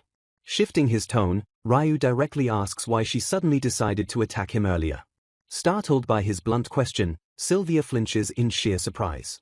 Taking a firm stance, Ryu gently calls out her name to demand a proper explanation. Changing his approach, he politely asks if she would like to peacefully continue their conversation. Stammering in pure disbelief, Sylvia wonders if they can truly start over despite her terrible actions. She admits she only stays for her parents' sake, prompting Ryu to ask if she fears her husband discovering this secret meeting. Scoffing bitterly, Sylvia assures him her husband wouldn't care in the slightest. Ryu gasps in shock at her incredibly blunt and painful statement. Leaning in with sudden desperation, Sylvia asks if he promises to spend more time with her if she finally divorces her husband. She lets out an intense, eerie laugh that sends a sudden shiver directly down Ryu's spine. Overwhelmed by her intense energy, Ryu nervously agrees and makes a firm promise. Watching her leave, Ryu silently worries that she might have taken his casual agreement far too seriously. Needing to tidy up the chaotic room, Ryu decides to summon a polite employee. A cheerful beastkin maid quickly arrives at his door with a bright smile. Ryu politely asks the maid to clean his room, warmly apologizing for the sudden trouble. The enthusiastic employee cheerfully agrees to handle the cleaning task immediately. Handing her a generous tip, Ryu smiles as the maid excitedly accepts the shiny coin. Stepping out into the hallway, the guildmaster spots Ryu and loudly asks if he just returned. Ryu respectfully bows to the guildmaster and Annette, warmly welcoming them back from their long day. Tsukikage steps out from behind them, offering a highly respectful greeting of her own. The curious guildmaster notices the beastkin maid and quickly asks about her presence. Eager to celebrate, the guildmaster enthusiastically invites Ryu to join them for a fun dinner in the vibrant royal capital. Predicting a chaotic night ahead, Ryu reluctantly agrees and follows the energetic group. Later that evening, the heavily intoxicated guildmaster snores loudly after completely passing out at the table. Annette scolds her sleeping husband, sternly reminding him that she warned him against drinking too much. Taking charge of the situation, Annette explains she reserved rooms at the tavern so they can safely stay the night. Glancing over her shoulder, she heavily implies that Ryu must take care of the deeply emotional Tsukikage. Sobbing uncontrollably, Tsukikage laments that Ryu probably prefers full beastkin over half beastkin like her. Confused by her sudden insecurity, Ryu nervously asks if people truly consider full beastkin more beautiful. Watching her cry, Ryu suddenly realizes Tsukikage becomes incredibly emotional and maudlin whenever she drinks. Annette officially leaves the crying warrior in Ryu's care and quickly departs for her own room. Tsukikage continues sobbing loudly, expressing deep jealousy over the inmate's extremely fluffy features. Handing her a refreshing drink, Ryu gently clarifies that he only hired the maid to clean his messy room. Refusing to listen, Tsukikage tearfully insists the maid looked at Ryu with the exact same deep admiration as the rest of his party. She emotionally accuses Ryu of being far too pleased with the beautiful maid's appearance. Hoping to calm her down, Ryu quickly shifts the subject and compliments Tsukikage's incredibly beautiful clothes. Tsukikage sniffles, explaining she felt intensely envious after hearing Iris and the others discuss their cute outfits for him. She shyly admits she wanted to wear something adorable just once to feel completely satisfied in his presence. Dripping with heavy insecurity, she claims the outfit doesn't suit her at all and vows to never wear it again. Ryu firmly insists that retiring the outfit would be a huge waste, but she completely dismisses his praise as cruel sarcasm. Stepping closely into her personal space, Ryu looks directly into her eyes and assures her his compliment was entirely genuine. Her heart pounding wildly in her chest, Tsukikage blushes furiously at his deeply sincere words. Gathering her courage, she suddenly asks him a very special favor to drop his formal honorifics entirely. She shyly reveals her secret desire, hoping he will affectionately call her his big sister at least once. Overjoyed by the prospect of hearing that sweet title, Tsukikage happily imagines cherishing the wonderful memory forever. Tsukikage nervously begs Ryu for his comforting support as the crucial time finally approaches. Ryu awkwardly asks to end the long lecture, admitting he simply thought an occasional playful moment would be harmless fun. Tsukikage teases him about his surprisingly bold behavior earlier, playfully accusing the flustered Ryu of being quite the mischievous troublemaker. Later, the group regroups to discuss serious guild business, grimly confirming that the headquarters' stubborn position remains entirely unchanged. Annette checks on the heavily hungover guildmaster as he groans in pain while agreeing with their grim strategic assessment. Accepting the difficult reality of their situation, the leader firmly declares they must simply do whatever is necessary to succeed. With the heavy meeting concluded, the women cheerfully announce their plans to go shopping while the guildmaster urges them to stay safe. Stepping outside into the bright city, Ryu is suddenly interrupted when a highly familiar voice nervously calls out his name. A heavily disguised figure cautiously approaches the bewildered young man to ask if he has any free time available. Completely failing to recognize the mysterious person hidden beneath the thick cloak, Ryu politely asks for her true identity. The cloaked woman eagerly explains she heard from Tsukikage that he had the entire afternoon completely free to explore. Pulling back the hood, a blushing Carla offers to show him around while a shocked Ryu loudly questions her bizarre outfit. Thanking Miss Carla for her wonderful tour of the royal capital, Ryu confirmed he would be heading back to Cassandra City soon. He agreed with a firm nod that in just 3 days, he would bid his final farewell to the bustling city. Expressing deep concern about causing unnecessary trouble, Carla hesitated until Ryu gently suggested she remove her heavy hood. Slamming his fist with absolute confidence, he promised to swiftly drive away anyone who dared to bother her. She hummed softly in response, clearly still unsure if it was truly okay to reveal herself in public. Grabbing the fabric with a nervous tremble, she finally yielded to his overwhelming insistence. She lowered the hood to reveal her face, nervously asking the young man for his honest thoughts. Ryu enthusiastically declared that hiding such a cute outfit was a total waste, though Carla still groaned with visible discomfort. She trailed off into silence, struggling to find the exact words needed to express her deep-seated shyness. Confessing her fear of embarrassing him, she admitted she lacked the courage despite desperately wanting to look nice for their outing. Firmly shutting down her lingering doubts, Ryu assured her the outfit suited her perfectly, leaving her absolutely stunned. Blushing deeply from his warm praise, she happily confirmed that she no longer felt the need to hide beneath the hood. Recalling his previous visits to the park and the Great Library with Miss Iris, Ryu decided it was time to shop for souvenirs, and Carla eagerly offered to guide him. Giggling cheerfully, Carla noted the surrounding crowd's heavy attention, joking that people simply couldn't believe they were hanging out together. Ryu suddenly became flustered, politely trying to point out that she was pressing a bit too close to him. Confused by his sudden pause and shifting demeanor, Carla tilted her head and softly called out his name. Ryu snapped his attention forward, instantly noticing an unexpected figure approaching them from down the street. A familiar voice abruptly broke the silence, greeting them with an icy tone after a long time apart. Staring ahead, Ryu immediately recognized the sharp-eyed woman standing before them as Sylvia. Glaring with intense hostility, Sylvia demanded to know how Carla dared to show her face in the royal capital again. The surrounding atmosphere grew incredibly tense as the two women engaged in a fierce, unspoken standoff. Sneering at Ryu, Sylvia mocked his taste in companions, harshly calling Carla a low-quality replacement for Iris. Furious at the blatant insult, Carla yelled back, demanding to know why Sylvia was acting so incredibly rude toward her. Stepping protectively in front of Ryu, Carla clarified their professional relationship and fiercely demanded that Sylvia stop insulting him.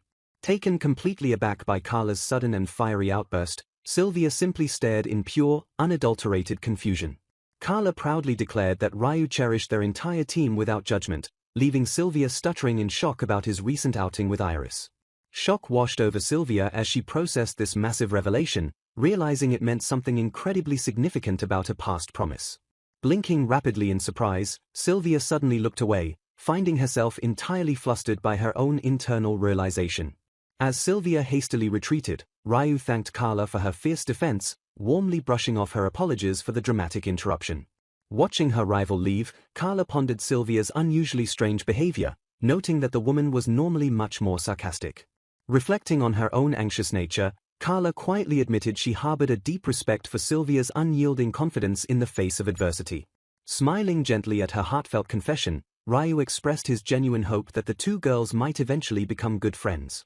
Heavy drops suddenly splattered against the pavement, completely startling the duo as an unexpected rainstorm rolled into the city. Shielding themselves from the rapidly growing downpour, Carla groaned loudly about their terrible luck ruining the perfect day. Agreeing with a heavy sigh, Ryu quickly led her toward a nearby building to seek immediate shelter from the storm.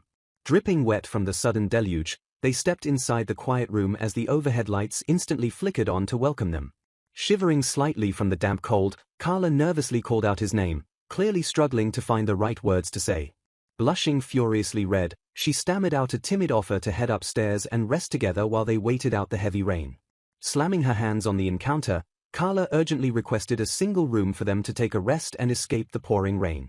Once safely inside the room, Ryu noticed Carla's flushed expression and gently asked if she was feeling sick. Gesturing nervously, Carla pointed out that Ryu had completely failed to realize his wet shirt was heavily soaked from the storm. Stammering that it was not a big deal, Ryu found himself thoroughly scolded by Carla for lacking proper awareness of his surroundings. Confused by her sudden intensity, Ryu asked what she meant just as she leaned in to request a sudden sparring match. Gasping softly to gather her courage, Carla timidly asked if they could playfully test their physical strength against each other. Giggling softly, Carla boldly took the lead as they began arm wrestling to easily pass the time indoors. Grinning at the challenge, Ryu confidently admitted that he would not be satisfied with just one round of their friendly game. Sharing his fierce competitive spirit, Carla agreed with a warm laugh as they readied themselves for another match. Reminding her that they would not see each other often once he returned to Cassandra City, Ryu warmly suggested they spend as much time training together as possible. Looking down into a stone well later that day, Carla silently reflected on the incredible time they had spent together. Returning to the lively guild, Carla was instantly swarmed by cheering adventurers who deeply missed the beloved flower of their community. Laughing brightly at the overwhelming attention, she warmly thanked everyone for their incredible and unyielding support. Waving goodbye to a passing group of adventurers, Ryu cheerfully wished them the best of luck on their daily dungeon exploration. Stacking heavy paperwork on his desk, Ryu realized that his recent trip to the royal capital already felt like a distant memory. Scanning the bustling guild hall, he silently wondered why Miss Carla had not yet returned from her morning tasks. Suddenly, a familiar adventurer approached with an exciting grin, revealing a major group decision that completely shocked Ryu. Explaining the lack of lucrative jobs in the capital, the adventurer declared their grand plan to move their entire home base to Cassandra City. Laughing off Ryu's concern about finding a more suitable city, the adventurer insisted that staying near their favorite guild employee was far more valuable than local fame. Breaking the heartwarming moment, a frantic guild staffer spotted Ryu across the room and loudly called his name. Startled by the sudden interruption, Ryu quickly turned around and asked if an urgent crisis had occurred on the guild floor. Bursting with excitement, the staffer revealed that a highly important, non-standard client had arrived specifically to see him. The The surrounding guild members buzzed with frantic rumors as they realized a legendary S-rank adventurer had surprisingly arrived in their humble town. Completely dumbfounded by the news, Ryu mumbled to himself as he struggled to understand why such an elite warrior would seek him out. Bracing himself for the absolute chaos, he briefly wondered if the entire famous Rosenkreuz party had miraculously descended upon the guild. Confirming that the VIP guest was waiting patiently in the reception room, the staffer urged the bewildered Ryu to hurry up and greet them. Stepping away from his desk, Ryu cautiously asked for more specific details regarding the mysterious client's exact identity. The staffer described the guest as a female dark elf swordsman who claimed to be deeply indebted to Ryu for his past assistance. Approaching the heavy wooden door of the reception room, Ryu felt his heart pound with intense and nervous anticipation. Inside the room, the guild master nervously entertained the guest, expressing utter shock that a famous capital warrior would visit their small town. Politely acknowledging the master's praise, the dark elf explained that a specific guild employee had previously taken excellent care of her. Opening the door with a confident posture, Ryu formally announced his arrival and apologized for keeping the prestigious guest waiting. Sylvia greeted him warmly after their long time apart, completely ignoring the guild master who immediately scolded Ryu for his tardiness. Slumping his shoulders slightly under the master's glare, Ryu offered a quiet apology as he stepped further into the meeting room. Playfully slapping Ryu on the back, the guild master aggressively demanded to know when he had managed to recruit such a legendary fighter. Assuming Ryu had brilliantly consulted Sylvia about the urgent Hungry Wolf's dungeon problem, the master highly praised his recent hard work. Bursting with immense pride, the master revealed that Sylvia had decided to permanently relocate to Cassandra City entirely because of Ryu's persuasive story. Staring blankly at the dark elf, Ryu remained completely stunned by this massive and entirely unexpected revelation. Panicking internally, Ryu realized with absolute certainty that he had never even mentioned the Hungry Wolf's dungeon to her during his trip. As the guild master grimly warned that the newly discovered dungeon level might soon overflow with monsters, Ryu silently wondered what Sylvia was truly plotting. Nodding in unison, Ryu and the guild master quickly agreed with the dark elf's grim assessment of the dungeon threat. The guild master noted that headquarters remained highly skeptical, even though the renowned Rosenkreuz party possessed a flawless track record for gathering intelligence. Humbly claiming she was the lowest of all elite adventurers, Sylvia hastily offered her modest strength to their local ranks. Surprised by her fierce dedication, the guild master realized she had transferred entirely alone from the royal capital just for their town's sake. Weeping openly with pure gratitude, the veteran guild master declared he had never been so profoundly moved by such a noble spirit. Explaining she could not conquer the dungeon alone, Sylvia formally requested an introduction to a highly ranked party so she could find a new team. Slamming his fist on the desk in sheer excitement, the guild master enthusiastically promised to handle her request immediately. Calming down slightly, the guild master politely asked if the elite warrior had already secured a place to stay in town. Sylvia calmly confirmed she had completely secured her living arrangements by moving her furniture into a new home several days prior. Admitting she was still entirely unfamiliar with the area, Sylvia politely requested a local guide to show her around the bustling city. Seizing the perfect opportunity, the guild master immediately barked out Ryu's name across the quiet room. Startled by the sudden attention, Ryu listened in disbelief as his boss gave him the rest of the day off to act as Sylvia's personal tour guide. Both Ryu and another nearby guild staffer shrieked in absolute shock at the massive and unexpected responsibility placed on his shoulders. Offering a gentle and reassuring smile, Sylvia politely thanked Ryu and asked if he was truly comfortable taking on the sudden task. Ryu's jaw dropped as he sputtered in utter confusion, completely overwhelmed by the rapid and bizarre turn of events. Staring blankly at the dark elf, he found himself entirely trapped by the guild master's unyielding and abrupt command. Pulling his shattered focus together, Ryu hesitantly asked Sylvia for a brief moment of her time as they stepped outside the guild hall. Dropping her formal facade instantly, Sylvia harshly questioned his overly polite tone, prompting Ryu to nervously ask if he should address her as a lady.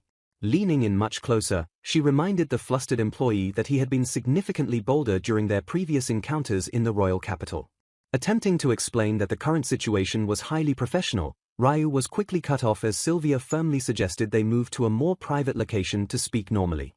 Knowing he harbored countless burning questions about her sudden arrival, Sylvia confidently beckoned him to follow her down the street. Leading the way with a purposeful stride, she noted that a discreet and quiet spot would be much more convenient for their secret conversation. Following her with growing apprehension, Ryu nervously called out her name as she abruptly halted in front of a very specific building. Recognizing the structure instantly, Ryu screamed in sheer, unadulterated panic as he realized the legendary adventurer had led him straight to his own house. Looking around the modest surroundings, Sylvia casually asked Ryu if this was truly the place he lived.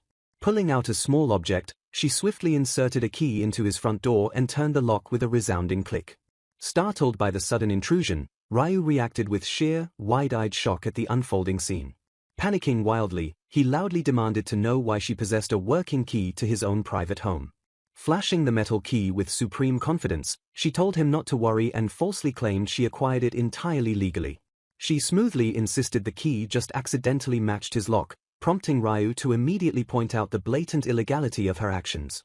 Scolding him for lacking magical security on his door, she boldly declared he would live at her house until she hired a contractor to upgrade his locks.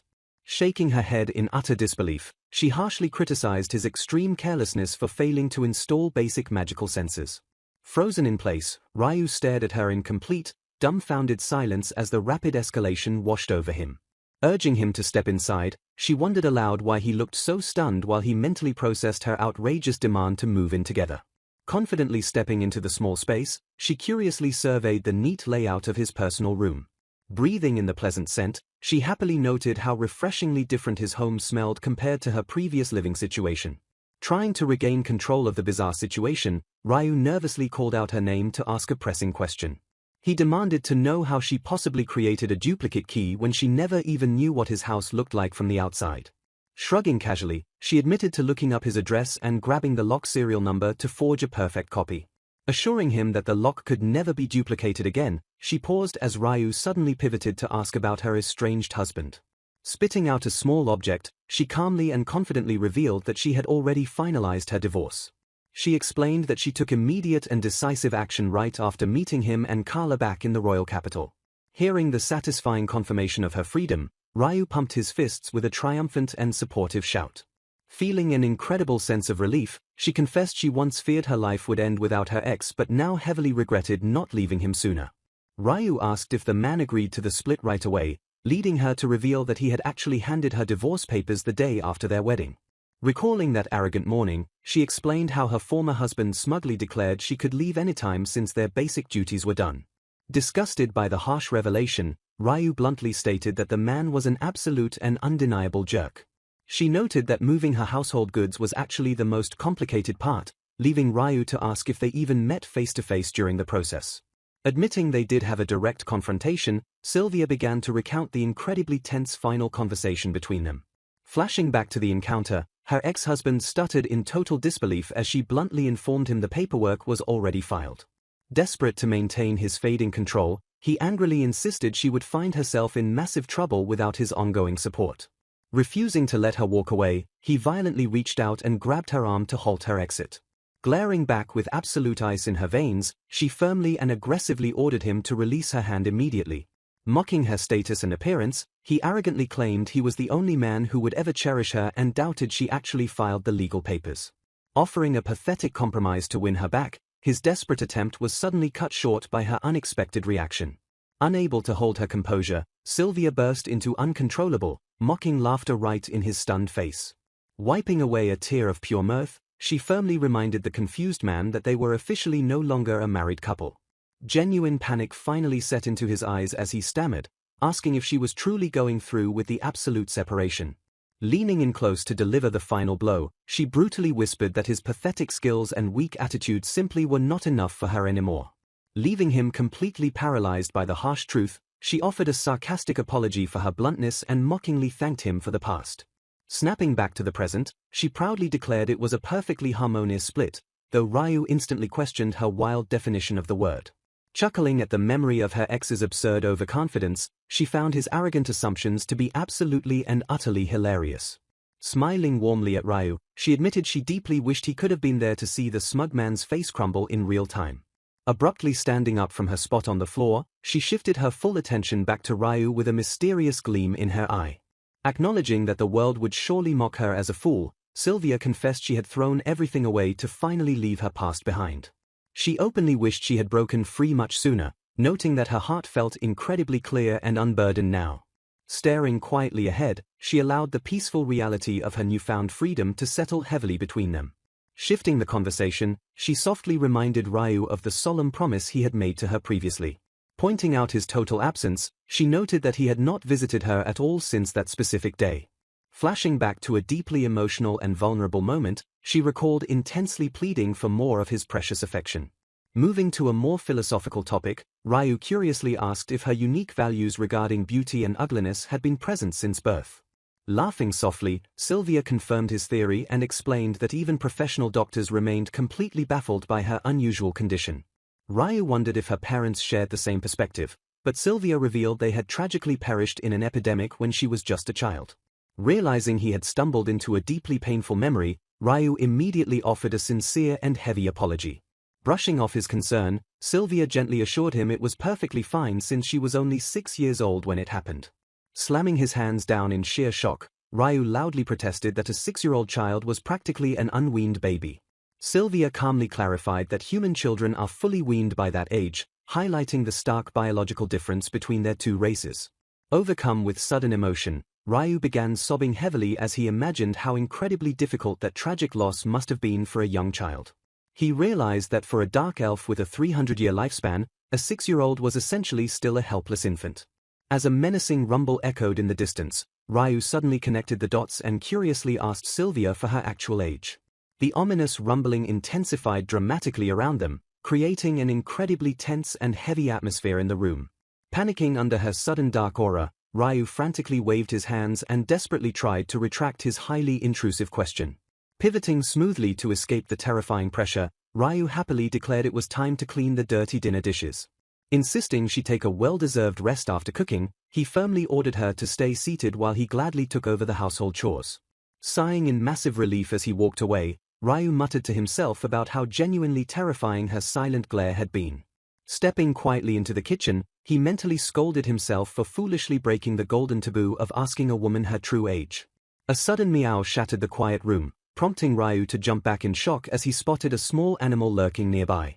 Utterly bewildered, he stared at the tiny feline and loudly questioned how on earth a stray cat had sneaked inside his locked house. Assuming the stray had simply wandered in by accident, he turned his head just as Sylvia asked him what was wrong. The tiny creature suddenly emitted an eerie and unsettling presence, instantly putting both of them on high alert. Recognizing the severe danger, Sylvia urgently ordered Ryu to step back and warned him that it was no ordinary cat. A blinding flash of light suddenly erupted from the small creature, shocking Ryu as an intense magical energy filled the room. Blinking rapidly as the bright light faded, Ryu stared in utter confusion as the magical creature playfully wagged its tail at them. Staring in absolute disbelief, Sylvia finally recognized the true identity of the mysterious creature. Springing into sudden action, the agile intruder grabbed a handful of weapons and hurled them violently through the air. With incredible reflexes, Sylvia easily deflected the rapid barrage of sharp projectiles, prompting a frustrated click of the tongue from her hidden attacker. The feline assassin gasped in sheer shock, utterly bewildered that her deadly kunai had been parried with such effortless grace. Refusing to waste another second, the dark elf drew her gleaming weapon as a fierce, magical energy radiated from her body. Before the assassin could even comprehend the blinding speed, Sylvia dashed forward in an unstoppable blur of deadly motion. A massive rush of wind exploded through the room as the veteran warrior expertly outmaneuvered her feline opponent. Pinned helplessly to the floor, the defeated assassin groaned in heavy pain as she desperately struggled against the overwhelming physical restraint. Towering over her captive, Sylvia fiercely demanded to know if the infamous Dark Guild had been hired to orchestrate an assassination. Noting the precise nature of the sudden ambush, the warrior quickly deduced that she was the primary target of the violent hit. While Sylvia questioned the assassin's exact motives, Ryu watched in total awe as the elite S-rank adventurer completely suppressed the dangerous threat. Stubbornly refusing to cooperate, the captive catgirl firmly declared that she would never reveal the secrets of her dark mission. Sylvia coldly asked if the girl was truly willing to remain silent, prompting yet another defiant refusal from the trapped feline.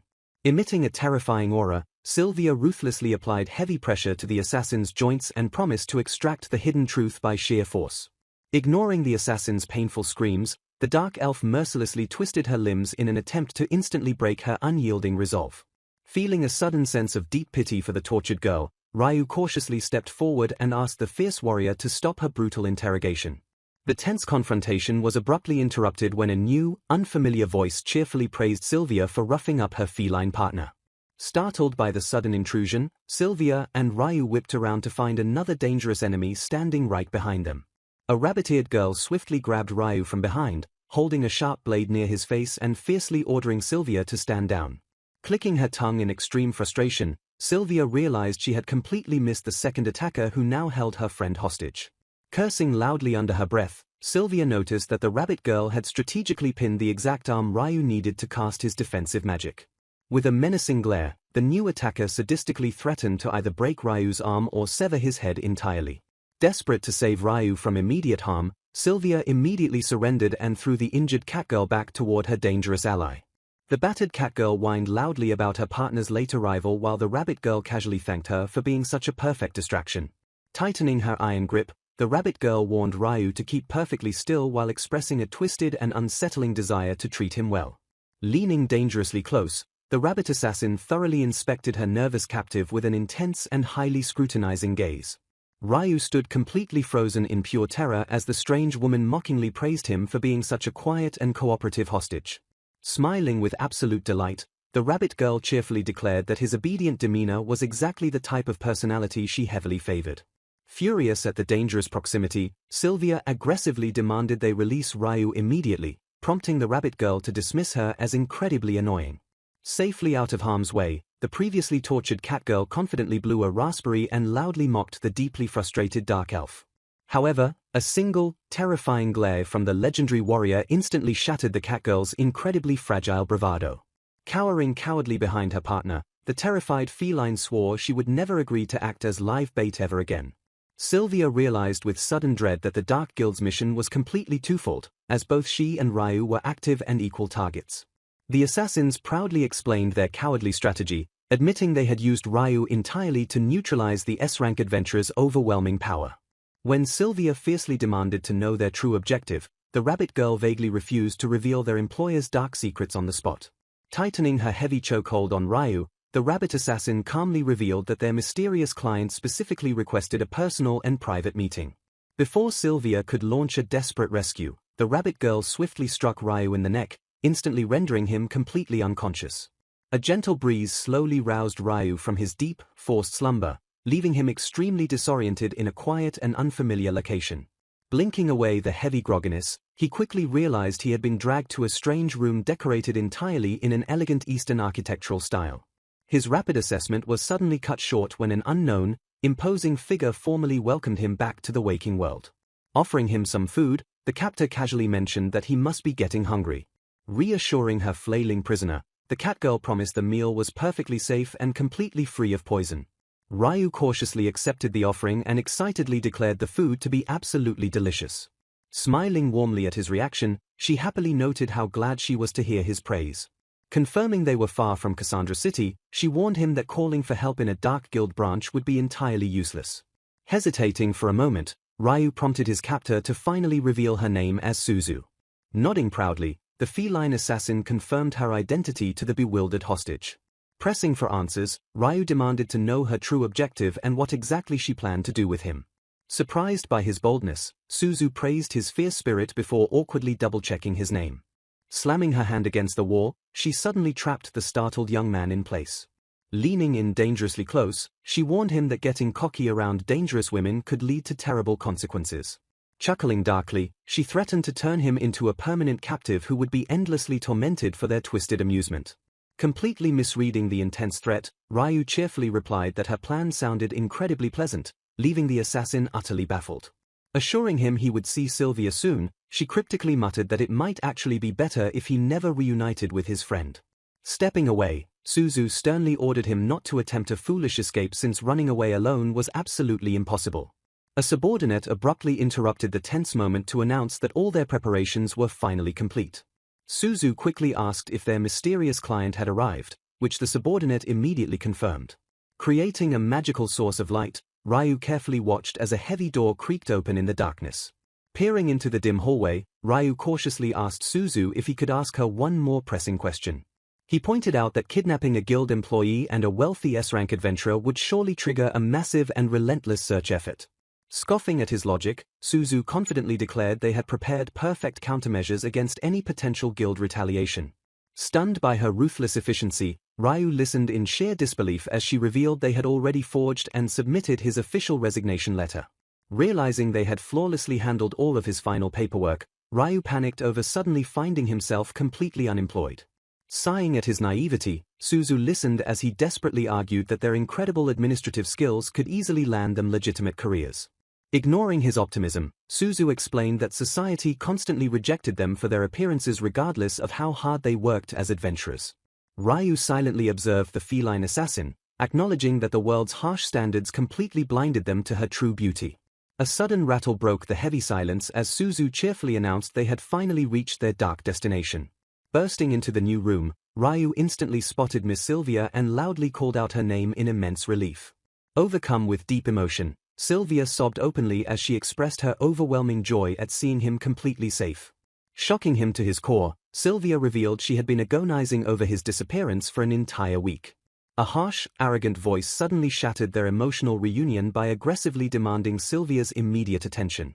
Sneering down at Ryu, the pompous man insulted his dull appearance before pivoting to confront his former wife. Utterly confused by the hostile interruption, Ryu blinked blankly and asked Sylvia who the arrogant stranger was. Recognizing the disgraced noble, Ryu condemned the furious Baron for orchestrating such an inexcusable and foolish kidnapping plot. Screaming about fairness, the unhinged Baron blamed Sylvia for making him a laughingstock and ruining his vital financial support. Staring back with absolute icy disdain, Sylvia bluntly asked if the pathetic man was truly just a colossal fool. Refusing to entertain his childish tantrums, she firmly reminded him that he was the one who arrogantly handed her the divorce papers first. Stunned by her unyielding logic, the disgraced noble sputtered in pure, helpless outrage. Breaking the tense atmosphere, Suzu accidentally burst into laughter while the Baron desperately ordered everyone to shut up. Stomping his feet in a massive tantrum, the Baron hurled cruel insults at her appearance because she refused to beg for his return. Panting heavily from his childish outburst, the villain dramatically revealed his ultimate trump card. Ryu and Sylvia gasped in sudden shock as the desperate nobleman initiated his twisted backup plan. A dark and ominous magical aura instantly erupted across the room, leaving the captives entirely defenseless. Swearing brutal vengeance against the conceited commoner, the deranged Baron promised to make Sylvia pay for humiliating him. Horrified by the escalating danger, Ryu screamed Sylvia's name as the noble readied his vicious attack. Completely misunderstanding the twisted threat, Ryu stepped forward and cheerfully challenged the villain to unleash his worst physical punishment directly on him. The arrogant Baron threatened Sylvia, warning her that Ryu was about to be completely surrounded by the fearsome beast-kind warriors. Laughing maliciously, the feline assassin promised to enjoy her violent task while her rabbit-eared partner calmly advised her to moderate the relentless attacks.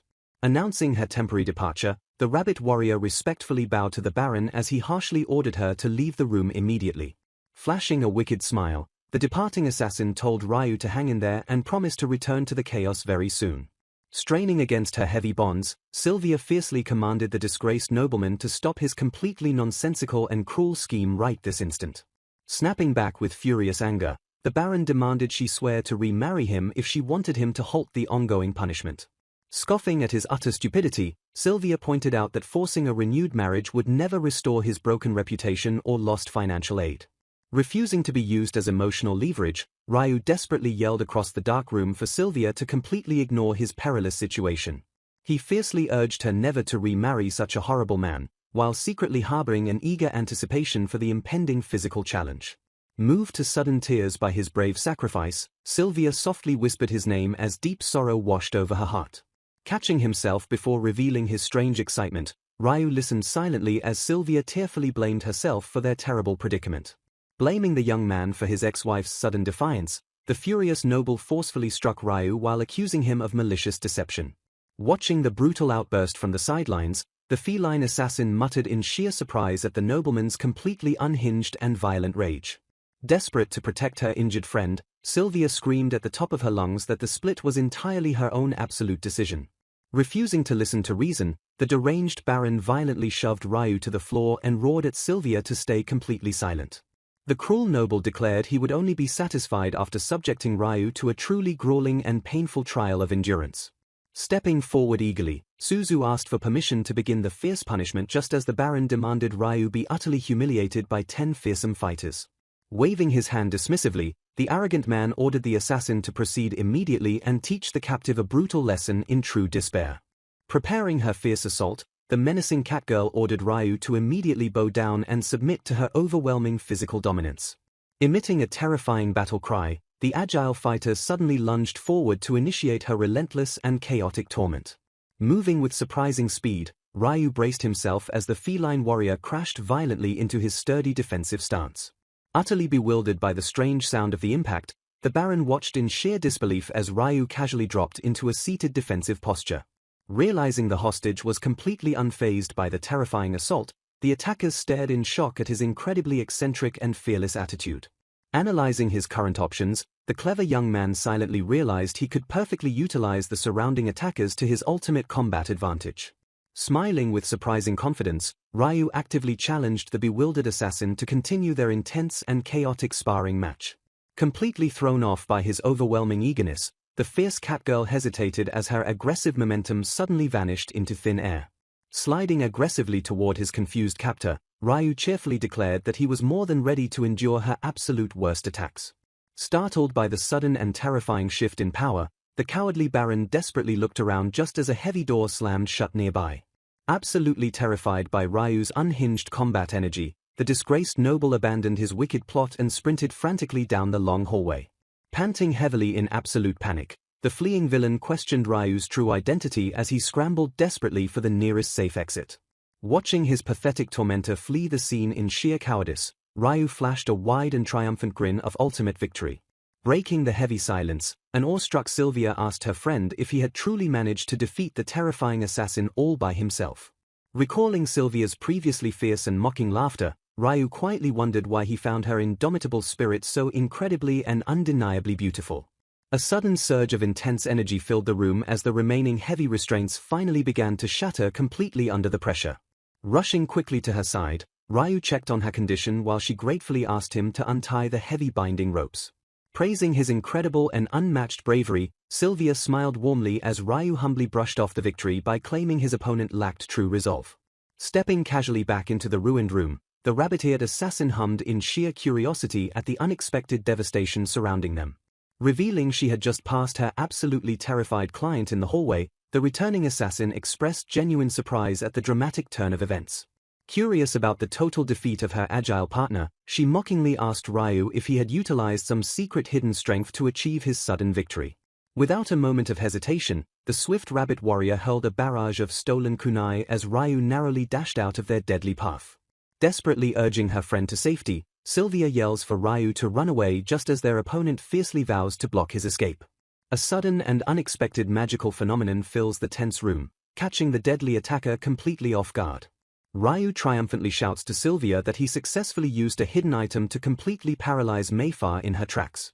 Praising his brilliant tactical move, Sylvia remembers experiencing that exact same paralyzing magic while the trapped rabbit girl trembles in absolute disbelief. The stunned assassin stares wide-eyed as a mysterious item in Ryu's possession suddenly catches her full attention. Completely dropping her menacing demeanor, the trapped girl desperately begs Ryu to let her see the glowing ring up close. Dismissing the strange request entirely, Sylvia firmly orders Ryu to ignore the assassin and focus on their immediate and safe escape.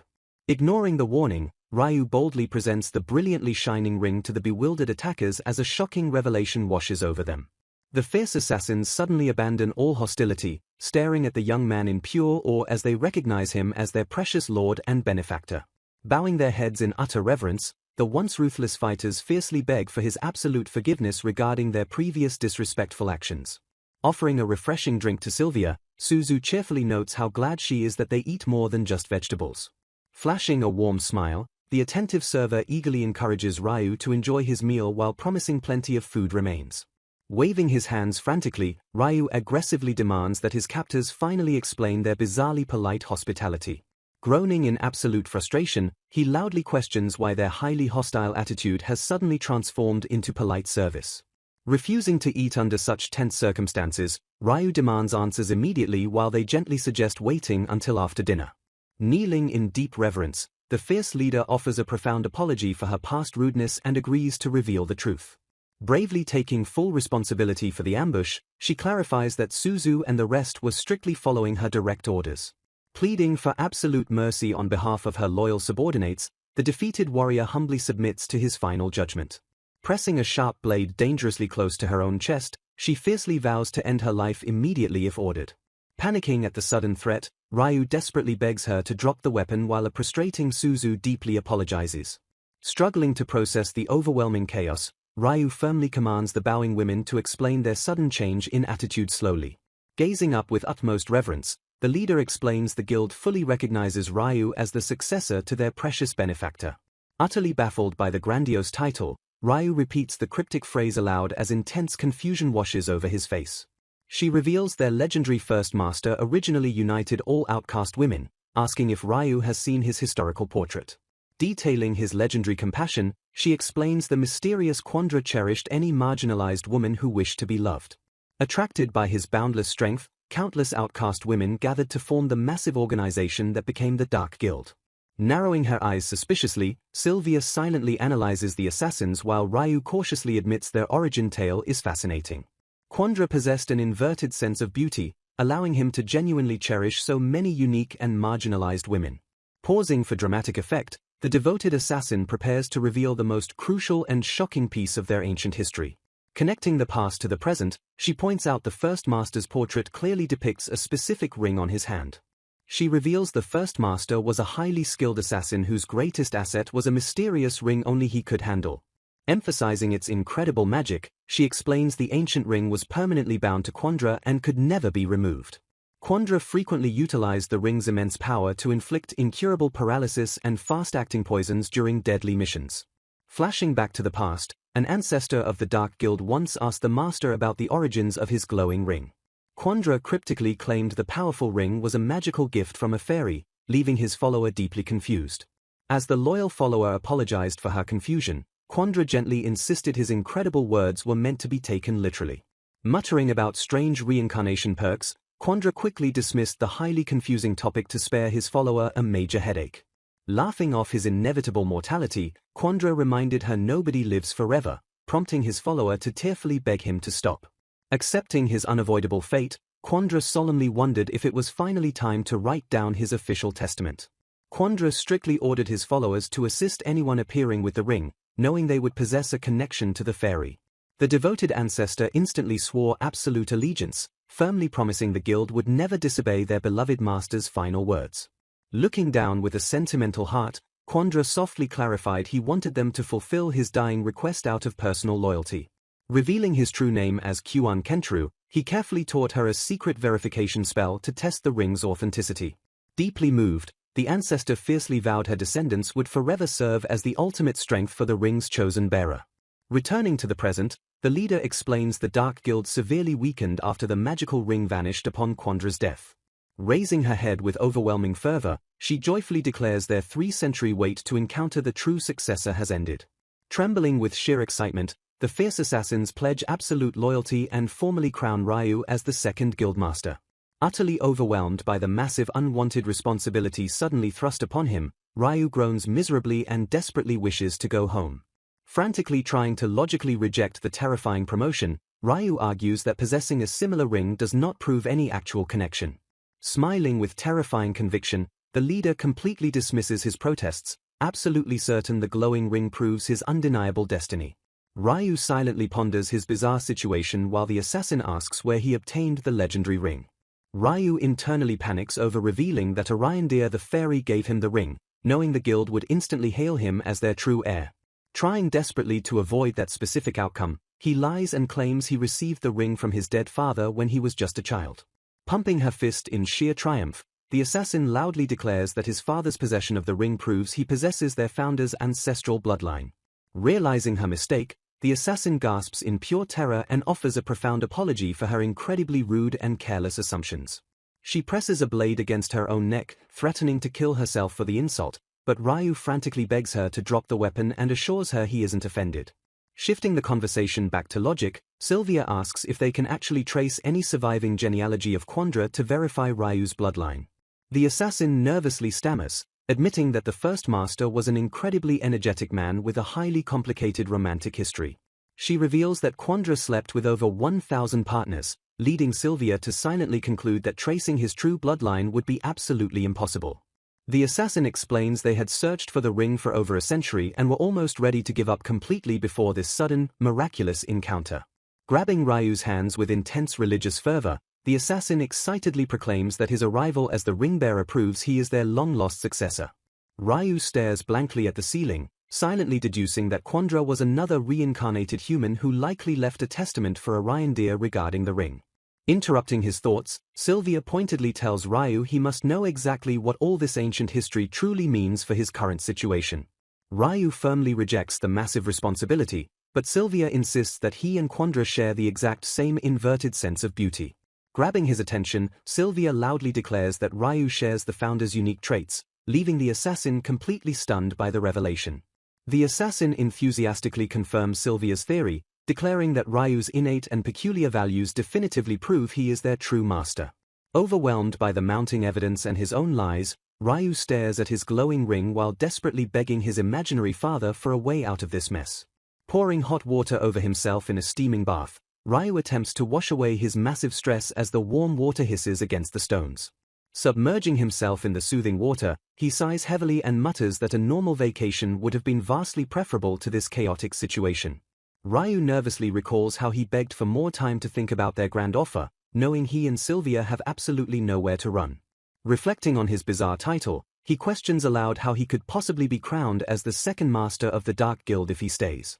Knowing Quandra died hundreds of years ago, Ryu logically wonders why the guild's leadership remained completely vacant for so long. He pauses his thoughts, calling out the name of the rabbit-eared assassin hidden nearby. Mayfa reveals herself, apologizing for the intrusion and insisting she must stand by to escort the new successor against any potential threats. Dismissing her formal tone, Ryu notes that the Baron's kidnapping request is still technically active while asking her to speak normally. Reminding her he is not officially a member of the Dark Guild, Ryu orders her to drop the stiff language and return to her previous, casual demeanor. Refocusing on his earlier question, Ryu asks Mayfa to explain why nobody had ever taken over as guildmaster since Quandra's ancient death. Mayfa explains that while a representative guildmaster exists, the true position remains completely empty out of reverence for the first master.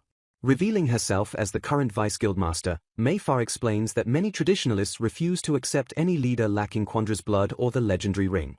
Regarding the ongoing kidnapping plot, she sighs heavily, explaining they cannot simply cancel a received request without severely damaging their underworld reputation.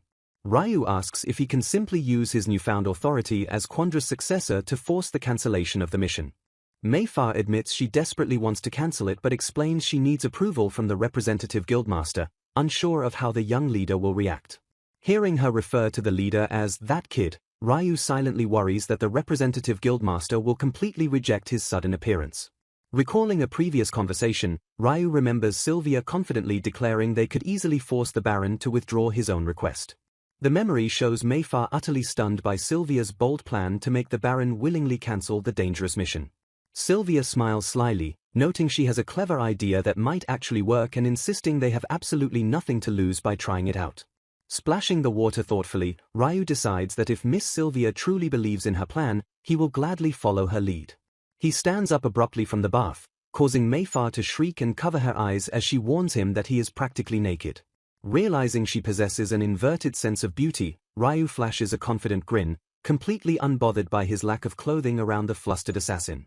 Seizing the opportunity, Ryu confidently orders Mayfa to approach him at the edge of the steaming hot spring. Pretending the area is too dark to see clearly, he asks her to guide him while silently testing the limits of her newfound loyalty.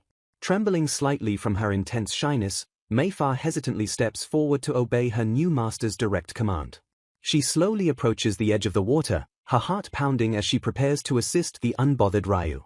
Ryu watches her approach, silently recalling the historical fact that Quandra had freely messed around with all the marginalized women of the Dark Guild.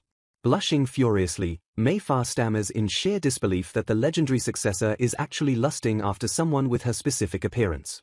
With a bold and commanding tone, Ryu orders Mayfa to strip off her assassin suit and join him in the hot spring. Overcome with deep emotion and intense loyalty, Mayfa sheds a single tear and softly agrees as she slowly slides off her heavy boots. Bowing politely, the assassin respectfully thanks her new master for providing the meal.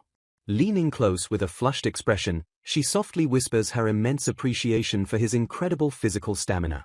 Giggling mischievously, the rabbit-eared girl begins to dress while playfully wondering if Sylvia will be fiercely angry with her. Fixing his jacket, Ryu firmly dismisses her teasing by stating that he and Miss Sylvia are absolutely not romantic lovers. Changing the subject, Mayfair casually notes that the disgraced Baron is currently struggling heavily with his own terrible predicament. Startled by Ryu's blunt denial of romance, Mayfair questions his true relationship with Sylvia since she chased him from the capital. Staring deeply at the young master, the assassin presses him to fully explain the exact nature of his dynamic with the adventurer. Rubbing his head in embarrassment, Ryu admits their connection started when Sylvia forcefully broke into his private room. Laughing loudly at his wild story, Ryu declares they only share a physical relationship, prompting Mayfair to question modern morality. Pacing the quiet room later, Ryu silently acknowledges his comfortable surroundings while realizing he is completely trapped inside. Analyzing the room's Eastern architecture, he assumes Quandra designed the hidden base to heavily resemble his ancient homeland. Wondering about Quandra's origins, Ryu attempts to recall the master's real name while pondering his connection to the fairy.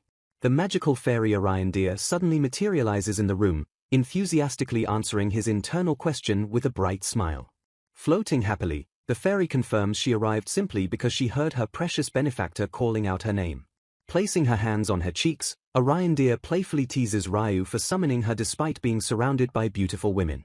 Ryu frantically urges her to calm down and questions the safety of her travel, but the fairy insists the risk is worth it.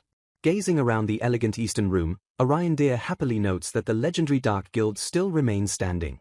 Confirming his suspicions, Ryu asks if she guided Quandra, before she curiously asks why he moved into the hidden base. Preparing to tell a long story, Ryu sits down and promises to reveal the entire chaotic truth of his current situation. Hearing his bizarre tale, the fairy covers her mouth in sheer shock as she processes the incredibly wild turn of events. Taking advantage of her presence, Ryu fiercely demands she fully explain Quandra's true identity and the origin of his ring. Nodding thoughtfully, Yandere begins by stating that the mysterious Kyuan Kentru originally came from a completely different world. She explains that Quandra's home was a universe where basic geographical concepts differed entirely from Ryu's previous world. Detailing the differences, she notes that Quandra's reality lacked magic entirely and relied exclusively on science. Astonished by the massive cosmic revelation, Ryu questions how a world could possibly exist without the presence of magic. Recalling a tragic memory, she tearfully explains that Kyuan was killed by a massive iron carriage while saving a young girl. To save his soul, she crafted a powerful replacement body, but his original magicless world fiercely rejected the magical entity. Since he was expelled from his home, she offered the brave hero two absolute choices for his forced reincarnation. While Quandra ultimately chose to enter the current world, Ryu curiously asks the fairy what terrifying alternative she offered. Blinking innocently, the powerful fairy casually reveals her terrifying secondary option to the stunned young man. Smiling brightly, she nonchalantly explains her backup plan was to completely collapse Quandra's original world and rebuild it. Ryu gasps in sheer terror as the fairy casually describes apocalyptic events like dropping massive meteors as easy tasks. Feeling deep sympathy for the terrified Quandra, Ryu listens as the fairy explains the hero begged to be sent to another world. Acknowledging her past miscalculation, Yandere admits she granted Quandra powerful reincarnation bonuses to ensure his survival. Suddenly realizing she never gave Ryu a similar bonus, the fairy panics and attempts to bless him while he frantically rejects it. Expressing deep concern, the fairy warns him that escaping the highly dangerous Dark Guild will be difficult without a strong weapon. Ryu grimly notes that running away is completely useless unless he can force the Baron to withdraw his kidnapping request. Pausing thoughtfully, the fairy issues a stern and solemn warning to her determined benefactor. She firmly warns Ryu that even if the Baron cancels the request, the fanatical Dark Guild may never allow their new master to leave. Whispering quietly, Yandere alerts Ryu that a feline assassin is currently eavesdropping on their deeply private conversation. Promising to meet him again, the fairy hastily vanishes into thin air right before the spy can discover her hidden presence. Suzu bursts into the room, suspiciously demanding to know exactly who Ryu was secretly talking to in the middle of the night. Lying smoothly, Ryu claims he was simply talking to himself before annoyed asking why the defeated assassin had returned so late. Blushing furiously, the feline assassin struggles to find a proper response to his blunt and dismissive attitude. Flustered and angry, Suzu scolds him for acting so casual, while Ryu expresses genuine surprise that she could walk after losing. Frustrated by his mocking tone, the feline warrior aggressively kicks his leg to establish dominance. Stomping angrily on his foot, she yells at him in sheer frustration, completely unable to handle his infuriatingly calm demeanor. Declaring her intent to make him pay for his earlier mockery, the catgirl pounced on her target. Grumbling about his impossible situation, the man clicked his tongue in deep annoyance. A polite guild member approached the Baron, asking for a moment of his time. Bowing in deep apology, she admitted her surprise that Suzu was the one being overwhelmed, prompting the Baron to ask what was wrong. Furious that his highly paid mercenaries failed to trap a single man, the Baron yelled in sheer frustration. Assuring the Baron that the target would be thoroughly exhausted this time, the woman noted that Suzu had already returned to the fray. Observing her unsettling smile, the Baron inwardly clicked his tongue and wondered if she was just trying to flatter him. Blaming Sylvia for his current misery, he angrily vowed to make her pay once he managed to remarry her. The Baron seethed in silence, his mind racing with bitter plans for revenge against those who had wronged him. Suddenly, a dazzling display revealed the Dark Guild's newest magical surveillance room. Staring into the magic mirror, the Baron froze in sheer disbelief at the unexpected sight. Spotting Sylvia in the reflection, he sputtered out in confusion, demanding to know why she was there. Sylvia confronted him coldly, revealing that she knew he hired the Dark Guild to break her heart by humiliating Ryu. A loud, desperate yowl suddenly echoed from the magic mirror, completely shattering the tense atmosphere. Amused by the spectacle on the screen, Sylvia taunted Suzu for acting so tough just moments before. The Baron flew into a panicked rage, demanding to know what kind of trickery was unfolding before his eyes. The guild leader calmly reminded the baffled Baron that he was the one who gave the order to completely spoil the target. Gesturing frantically at the screaming catgirl, the Baron yelled that this miserable display was the exact opposite of spoiling someone. Inside the surveillance room, a completely overwhelmed Suzu begged Ryu to stop his relentless tickling attack. Ryu continued his flawless counterattack, leaving the helpless assassin completely at his mercy. Slamming his hands against the glass in a fit of rage, the furious Baron demanded Sylvia's undivided attention. Glaring at him with utter disgust, Sylvia coldly ordered him to move because he was blocking her view of the mirror. Desperate for her validation, the Baron screamed that as her husband, she was obligated to look at him. Sylvia scoffed at his delusions, bluntly reminding him that their divorce made them complete strangers. Refusing to accept reality, the Baron shouted wildly that he was the only man worthy of standing beside a woman like her. Spiraling into madness, he begged her to hurl the same cruel insults at him that she had used during their time in the basement. Stepping closer to the pathetic display, the guild leader noticed a bizarre shift in the Baron's emotional state. With a teasing smirk, she pointed out that the Baron was actually thoroughly enjoying the intense humiliation. The Baron gasped in utter shock, completely caught off guard by her painfully accurate observation. Blushing profusely from the sudden exposure, he tried to silence her with a desperate, stammering shout. Sylvia simply tilted her head, watching his pathetic psychological breakdown with absolute cold indifference.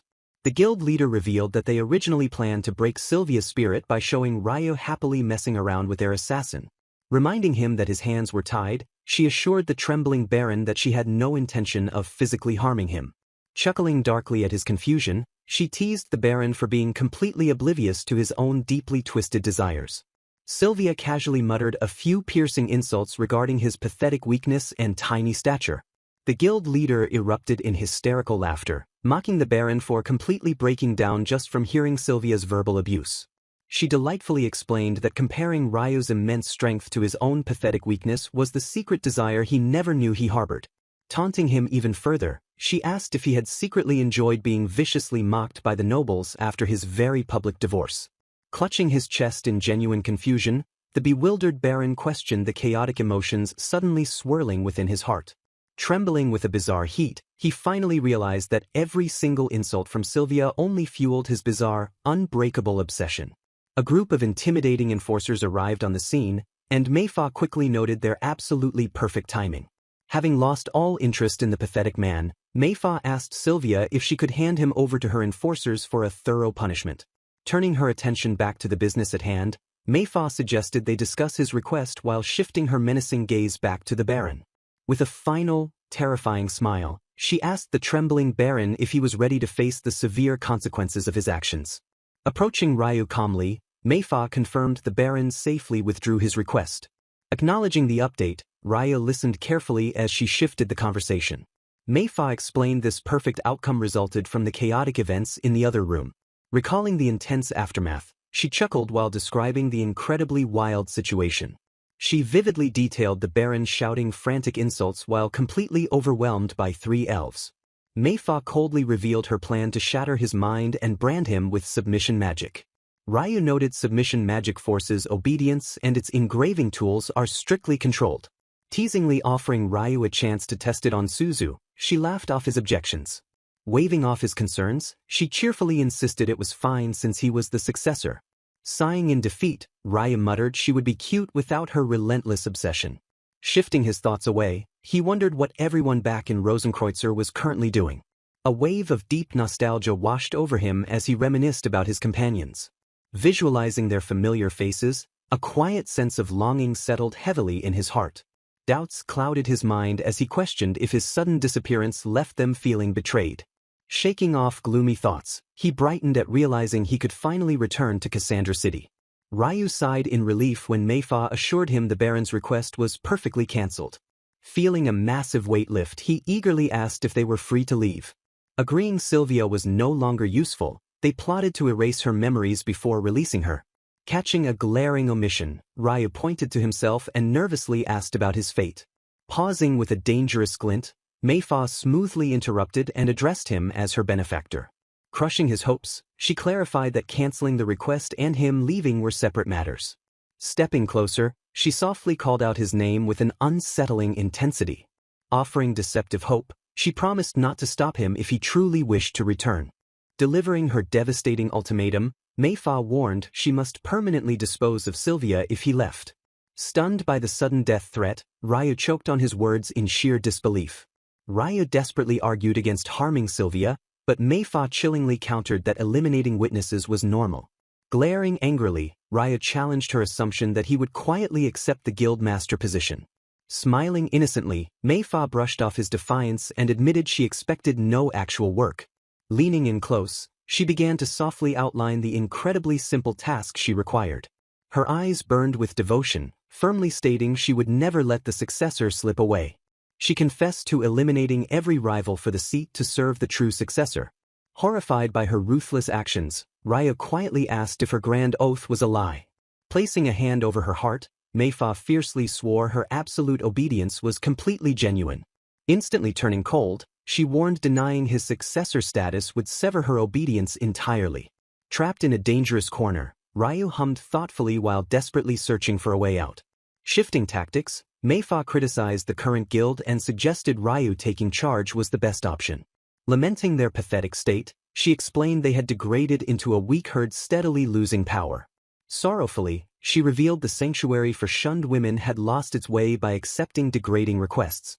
Desperately pleading, she warned their ancestors' protected sanctuary was rapidly degenerating into a soulless machine. Staring with unshakable conviction, Meifa boldly declared that meeting him was nothing short of destiny. Pleading with him, Meifa explained that she just wanted to protect her home, hoping Ryo would understand since he also had a hometown to return to. Touched by her earnest words, Ryu softly called out her name in hesitation. Reassuring him with a warm smile, Meifa promised to protect him and claimed the guild members would gladly side with them. A sudden, violent crash echoed through the room, violently startling them both. Cursing their terrible luck, Meifa instantly assumed that intruders had breached the hideout. Suspecting the proxy faction was behind the attack, she quickly instructed Ryu to stay right where he was. Before she could finish her sentence, Meifa suddenly collapsed to the floor, her body twitching as she weakly called out his name. Standing calmly over her paralyzed body, Ryu quietly apologized for his sudden betrayal. Rejecting her grand plans, he firmly declared that he had no intention of becoming the guild master. With absolute resolve, he stated that his true home was and always would be Cassandra City. Completely helpless, Meifa could only watch in despair as he walked away. Wandering through the chaotic corridors, Ryu wondered what kind of massive attack was happening to the hideout. He let out a loud gasp of surprise as he suddenly bumped into someone in the hallway. A bewildered Suzu confronted him, demanding to know why he was wandering around during an active emergency. Thinking quickly, Ryu smoothly lied that Meifa had instructed him to evacuate deeper into the facility. Hoping to avoid any further questions, he nervously tried to bid the cat girl a quick farewell. Suzu narrowed her eyes in deep suspicion and immediately stopped him in his tracks. Putting the pieces together, she angrily accused him of harming Meifa, knowing she would never leave him alone with intruders around. Ryu silently cursed his own bad luck, realizing the cat girl was far sharper than she let on. Without hesitation, Suzu ordered her masked subordinates to politely carry him down to the underground holding cell. As the silent enforcers approached, Ryu felt an unexplainable wave of nostalgia wash over him. He noticed something incredibly familiar about their distinct presence and calculated movements. Sensing that something was terribly wrong, Suzu abruptly ordered the masked figures to reveal their faces.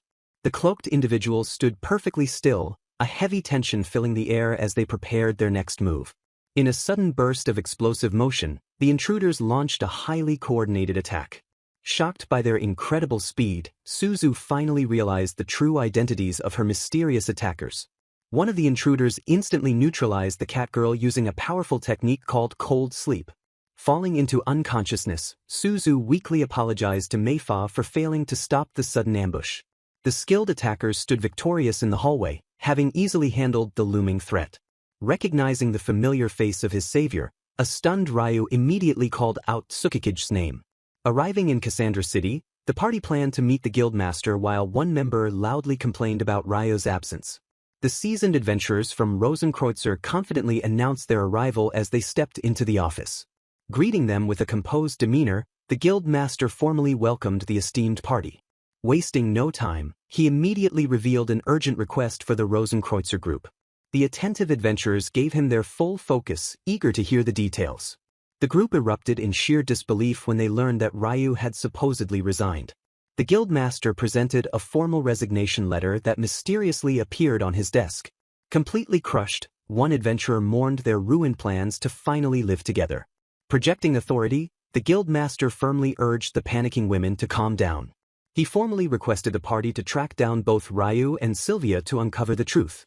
Sensing a deeper mystery, the concerned adventurers asked for his honest thoughts on the situation. The guildmaster gravely declared his belief that the missing duo had been abducted. Shocked by the heavy accusation, the group demanded to know why he was so certain. He explained that Ryu would never silently abandon the hometown where his parents rested. Having raised the boy himself, he insisted that Ryu would never vanish without a word. The adventurers looked on with deep sympathy, profoundly moved by his fatherly concern. Accepting his reasoning, the party shifted focus and asked how Sylvia fit into the puzzle. The guildmaster surprised the group by revealing Sylvia had also registered as an adventurer.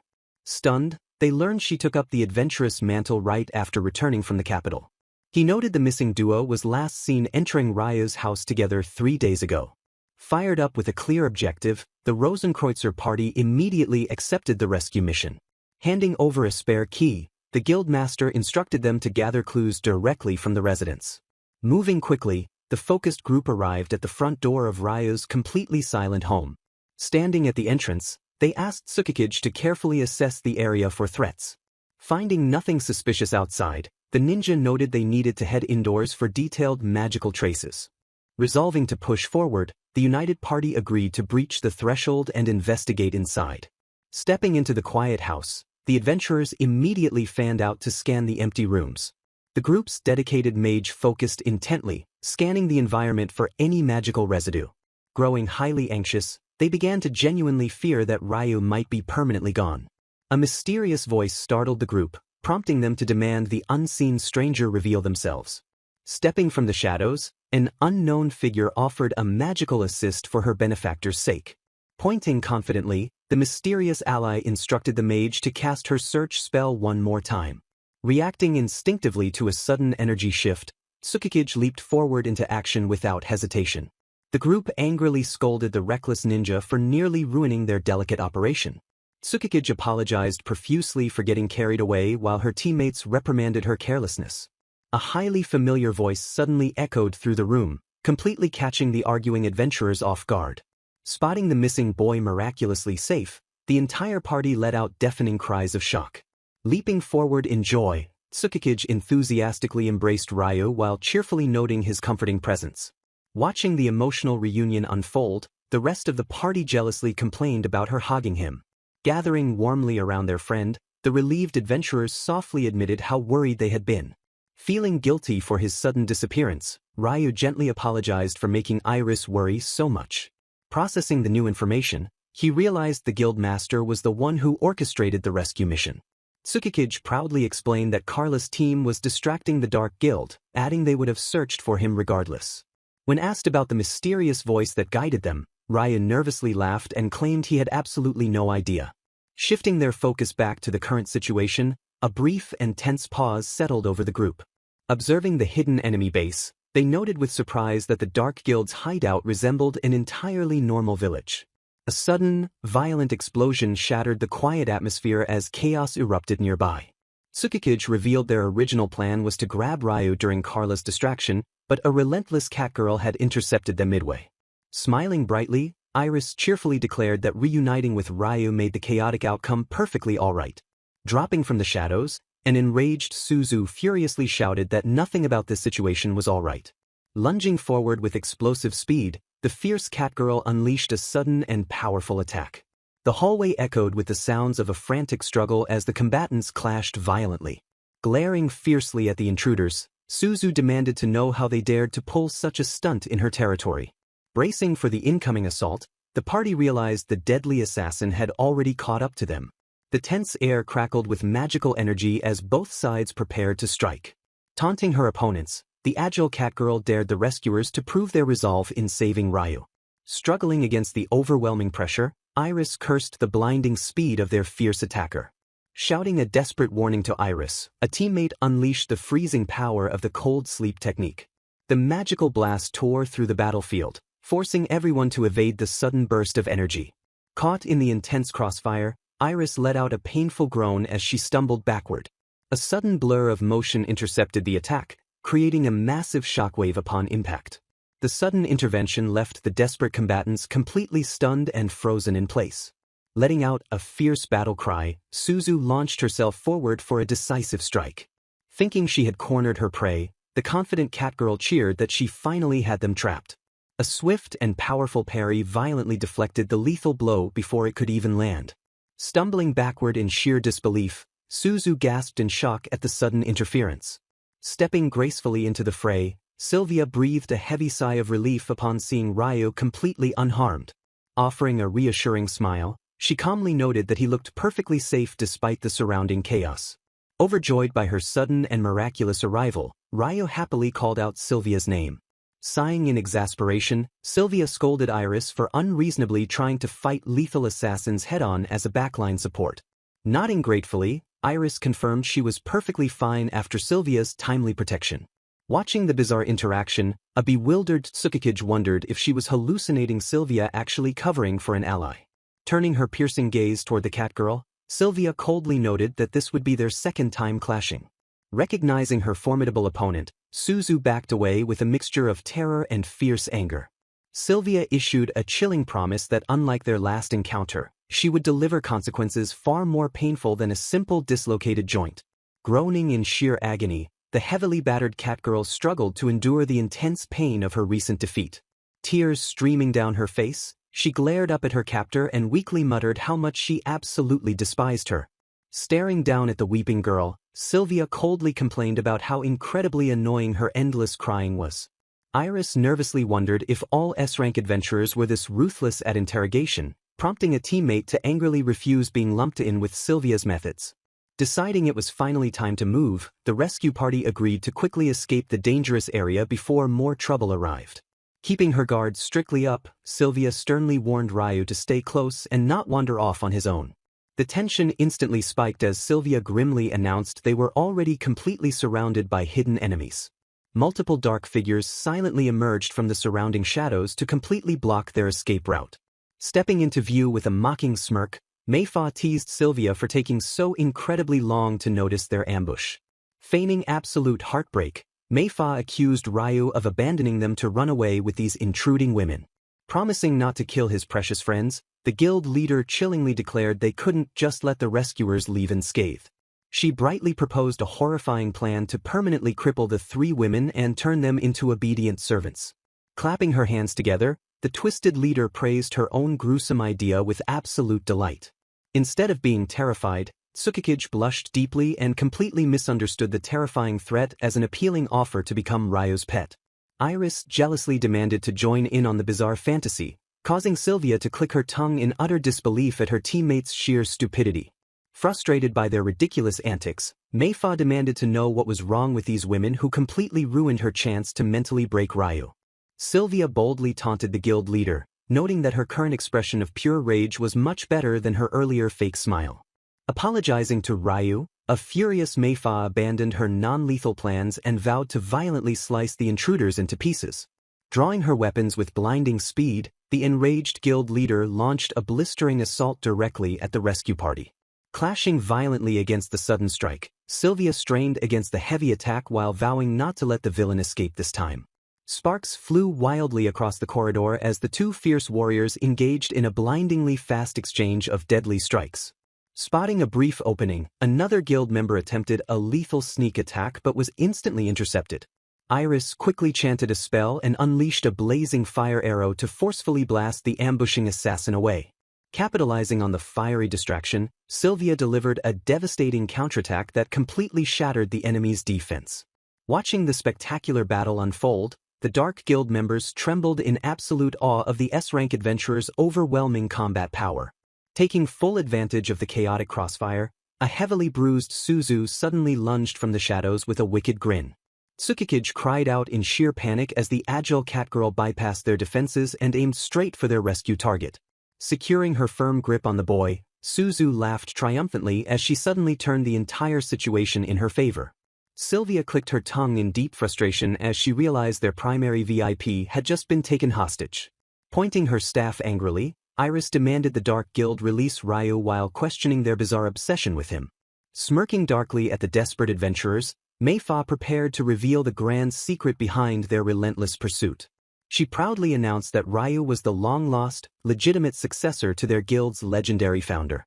The shocking revelation left the entire Rosenkreutzer party completely speechless and staring in wide-eyed disbelief. Ryu frantically denied the claim, yelling that he was just a normal guy who wanted absolutely nothing to do with running a criminal syndicate.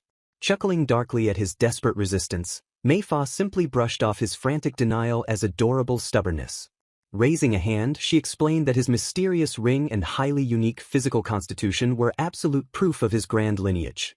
Sylvia admitted she was initially shocked by the truth, but after hearing the full story earlier, she knew there was absolutely no mistake. Tsukikage nodded in deep understanding, finally realizing exactly why Ryu possessed such incredibly unique physical abilities. Declaring her absolute victory, Meifa firmly stated that Ryu belonged at the peak of their guild rather than with ordinary adventurers. Staring down his fanatical captors, Ryu softly apologized to Meifa before preparing to make his final, definitive choice. Standing his ground, Ryu firmly declared that his true home was Cassandra City and he had absolutely no intention of staying. Staring at him with wide eyes, Meifa softly called out his name in sheer desperation. She emotionally revealed how thrilled she was to find the founder's true successor, hoping he was the one destined to finally care for outcasts like her. Watching the tragic display, a battered Suzu softly whispered her leader's name with deep concern. Begging him to become their guild master, Meifa promised she would completely overlook the intruding adventurers if he simply agreed. Before Ryu could fully respond, a stern voice suddenly echoed through the hall and ordered the villain to stop being so naive. A sudden, massive impact shattered the tense atmosphere as a new presence forcefully breached the room. The commanding voice fiercely criticized Meifa, stating that her grand justifications were nothing but pathetic whining. Stepping confidently from the clearing dust, Carla made her grand entrance as Ryu happily shouted her name. Glancing back at him, the fearless warrior casually apologized for arriving a little late to the chaotic rescue mission. Suddenly lunging forward with incredible speed, Lieselot enthusiastically tackled the boy in a massive hug of pure relief. Frantically checking him for any injuries, she excitedly expressed how incredibly glad she was to find him completely safe. Surprised by the overwhelming affection, Ryu breathed a heavy sigh of relief upon seeing Lieselot there alongside the others. Gritting her teeth in absolute fury, Meifa glared at the newly arrived adventurers who were constantly ruining her plans. The frustrated guild leader muttered under her breath, desperately wondering how these intruders bypassed the heavy guard forces she had deployed. Brushing off the threat, Carla casually revealed that they had already taken out every single guard blocking their path. Trembling in disbelief, Manhwa stammered as she asked if the duo had truly defeated all 50 of her elite enforcers. Utterly stunned by their overwhelming power, she could barely comprehend how just 2 people dismantled her entire defense.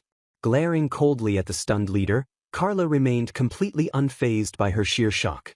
Desperately defending her twisted cause, Manhwa screamed that Raya belonged with them so they could build a sanctuary for shunned girls. She tearfully yelled that they finally found someone who could truly accept and value them. Unmoved by the emotional outburst, Carla casually offered a mock apology before preparing her swift rebuttal. With absolute conviction, the veteran adventurer declared that a cold world gave them zero right to violently chain an innocent person. Raising her fists aggressively, Carla swore she would never forgive them for dragging an honest man into their selfish schemes. Manhwa fell completely silent, staring down the furious warrior with an incredibly dangerous glare. Meeting the dark gaze without a hint of fear, Carla offered a fiercely confident smirk. Acknowledging her opponent's immense strength, Manhwa formally introduced herself and politely requested the intruder's name. Standing tall, the warrior proudly introduced herself as Carla of the Rosenkreutzer party from Cassandra City. Manhwa gasped in absolute terror, suddenly realizing she was standing face to face with the legendary Dragon Slayer. Frustrated by the overwhelming assault, the defeated fighter cursed under her breath. Staring in stunned silence, she finally realized the fierce battle was already over. Dust steadily settled over the ruined battlefield as the heavy tension slowly faded. Struggling to comprehend her devastating loss, she recognized the vast gap in their raw strength.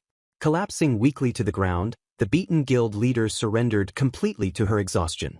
Laughing weakly in absolute defeat, Manhwa openly praised Carla for her incredible combat power. Accepting her total defeat with a hollow laugh, Manhwa stared up at her victorious opponent. Stepping forward calmly, Raya told Manhwa that he never would have accepted the role of guildmaster even if she had won. Manhwa looked away in quiet realization, finally understanding his absolute and unbreakable resolve. Nodding slowly, she quietly accepted the undeniable truth of his firm words. Giving up her obsessive dream, she promised to drop the matter but urged him to call her if he ever needed help. Checking carefully to ensure Ryu did not have a single scratch, the group marveled at Carla's astonishing strength. Carla laughed off the heavy tension, warmly apologizing for acting like a know-it-all out of sheer fury. She nervously asked Ryu if her scary fighting style had completely frightened him away. Startled by a sudden commotion, the party turned their attention toward a loud, collective shout. Jealously complaining that it was unfair for Carla to get all the physical affection, the rest of the group eagerly demanded their own hugs. The seasoned guildmaster suddenly burst onto the chaotic scene, crying out in immense relief. Rushing forward in tears, the guildmaster tightly hugged Ryu and cried that he could never face his parents if anything bad had happened. Crying dramatically, he admitted he always knew it was a kidnapping because Ryu simply lacked the skill to write such a perfect resignation letter. Ryu deadpanned an apology for not being skillful enough, feeling completely unamused by the blatant backhanded compliment. Regaining his professional composure, the guildmaster happily noted that everyone was finally gathered safely together. Stepping closer, Sylvia cleverly suggested Ryu move into her place since living alone was still far too risky. The other adventurers instantly objected, yelling at Sylvia to stop using his safety as an excuse to casually invite him over. Calling out her incredibly obvious ulterior motives, they pointed out how nervously her eyes were darting around. Tsukikage surprisingly agreed with Sylvia's core logic, admitting that Ryu really should not be left completely alone for a while. Seizing the golden opportunity, the ninja cheerfully declared that Ryu would strictly be staying with their party at the inn from now on. Sylvia let out a baffled gasp, completely blindsided by the sudden hijacking of her own idea. Ignoring Sylvia's frantic protests, the party logically argued that having 4 powerful guards at the inn was significantly safer and promised to cover all lodging costs.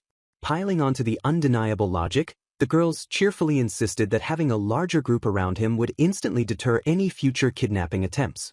Utterly defeated by their flawless reasoning, Sylvia groaned loudly in sheer frustration. The victorious party celebrated their clever plan while entirely ignoring Sylvia's intense and bitter glaring. Raising his hand amidst the chaotic bickering, Ryu nervously asked if anyone actually cared about his own opinion regarding his living arrangements. Breathing a deep and heavy sigh of relief, he finally let the immense stress of the insane rescue mission wash over him. Looking up at the familiar surroundings, he softly muttered in disbelief that he had actually made it back safely. Smiling gently to himself, he took a quiet step forward to embrace his peaceful new reality. Hearing a sudden knock at the door, Ryo called out that he was coming to answer it. Opening the heavy wooden door, he was surprised to see his late-night visitor asking if he had been asleep. He softly called out Carla's name as he realized exactly who was standing in the dimly lit hallway. When he asked if something was wrong, she nervously admitted that she just wanted to see his face. Realizing the awkwardness of standing in the doorway, he politely invited her inside to take a comfortable seat. Ryo looked closely at Carla, sensing a quiet hesitation in her usually fearless and confident demeanor. Breaking the heavy silence, he gently prompted her to share what was heavily weighing on her mind. Carla nervously shifted her gaze, clearly struggling to find the right words to express her hidden feelings. She finally apologized for arriving late to his rescue, confessing that her critical delay made her feel incredibly useless. Brushing off her guilt, Ryo wondered if she had already heard the full story of his time in the Dark Guild from Sylvia. Ready to ease her deep worries, he kindly suggested they call it a night and get some much-needed rest. A sudden voice shattered the quiet moment as someone boldly announced they had heard absolutely everything. Ryo flinched in sheer surprise as he suddenly found the rest of the adventuring party standing right there in the room. The girls furiously demanded to know if Carla was trying to completely monopolize his valuable attention all to herself. Pouting with intense jealousy, another teammate whined that she desperately wanted her own comforting hugs. Tsukikage quickly explained they only came checking because Carla had gone missing and they sensed his familiar presence. Caught completely red-handed, Carla stammered out a weak excuse while her teammates glared at her in deep suspicion. The jealous complaints continued as the girls grumbled about holding back and aggressively demanding their own fair share of rewards. The chaotic energy in the room rapidly escalated as the fierce adventurers closed in on their completely overwhelmed friend. Realizing there was absolutely no escaping the stubborn party, Ryo let out a defeated sigh and accepted his fate. Suddenly fired up, one of the girls happily announced that they should settle this chaotic situation immediately. Completely baffled by the sudden shift in mood, Ryo could only stare in sheer and utter confusion. He never thought this incredible day would finally arrive. Surrounded by his friends, he felt completely overwhelmed to finally be spending time with everyone like this. One of the girls cheerfully noted how refreshing he smelled, guessing he had just stepped out of the bath. Another friend chimed in, happily agreeing with the warm and affectionate sentiment. Leaning in close, someone playfully complimented how incredibly charming his smile looked today. They eagerly encouraged him to relax and simply enjoy the lively atmosphere. Trembling slightly, Ryo felt like this intense level of affection was opening a highly dangerous door. Seeking his undivided attention, another companion urged him to focus purely on her. The overwhelming excitement reached a boiling point as the group cheered loudly for their hero. Startled by a sudden shout, Ryo turned his attention toward a highly demanding voice. Blushing furiously, one of the girls boldly asked if he would vow to protect her forever if they eventually started a family together. Stepping into the fray, a fierce rival suggested they let Ryo completely decide who was his absolute favorite companion. The intense competition caused the girls to express their absolute thrill at his overwhelming popularity. Cornering the poor boy, they aggressively demanded to know exactly who he would choose. Watching the chaos from afar, a mysterious figure casually greeted an old acquaintance. She mused that teasing Ryo would be far more entertaining than watching the guildmaster's gloomy face every single day. Acknowledging the rigid power dynamic, she noted that the guildmaster was still on a significantly higher level. Stepping directly into the chaotic fray, the newcomers boldly requested to borrow Ryo for themselves. The party gasped in absolute shock as they instantly recognized Meifa and Suzu standing right before them. The girls shrieked in disbelief when the two former villains cheerfully asked to officially register as adventurers. Shrugging off their intense confusion, Meifa casually explained she was demoted for letting intruders easily breach their hideout. The chaotic scene was suddenly interrupted by Carla loudly announcing her return. Carla instantly froze in her tracks, angrily demanding to know why the Dark Guild members were casually hanging out in their space. Glaring intensely, the fierce warrior completely terrified Suzu with her overwhelming presence. Another guild member noted the bizarre gathering, calling it quite the rare and unexpected lineup. Narrowing her eyes in deep suspicion, a defender nervously asked if the former villains were plotting to abduct Ryo again. The tense standoff continued as the fierce adventurers fiercely guarded their precious friend. Shifting to a perfectly professional tone, the receptionist formally welcomed the former enemies to the city's adventurer guild. Mayfa marveled at Sylvia's immense wealth, noting she bought up all the nearby land to build apartments just to stay close to Ryu. Chuckling nervously, Sylvia justified her massive real estate purchase by citing the previous Dark Guild invasion. Mayfa cheerfully revealed they were moving out of the inn, celebrating their incredible luck to become Ryu's direct neighbors. Realizing the massive shift in his living situation, Ryu quietly noted that his daily life was about to get incredibly lively. The overwhelming realization hit him that Carla and the rest of the party were also permanently moving into the new complex. A sudden, agile presence snuck up from behind, completely breaking his train of thought. Pouncing eagerly, Suzu happily declared that it was finally her turn to spend quality time with him. Shrugging playfully, the catgirl insisted on getting a deeply relaxing shoulder massage as her ultimate reward. Staring blankly ahead, a completely exhausted Ryu seriously wondered if his body could endure this endless wave of affection. Surrendering to his chaotic fate, he nodded along and simply accepted his bizarre new reality. Watching safely from the shadows, a mysterious ally cheered that their dear benefactor finally looked completely happy. The scene shifted dramatically as a commanding voice asked for a final report on the recent events. Bowing respectfully in the dark room, a cloaked servant carefully addressed their imposing master. The master smirked in deep satisfaction, praising the servant for delivering such a highly entertaining story. Turning away from the magical viewing crystal, the mysterious master eagerly prepared to move on to their next grand tale.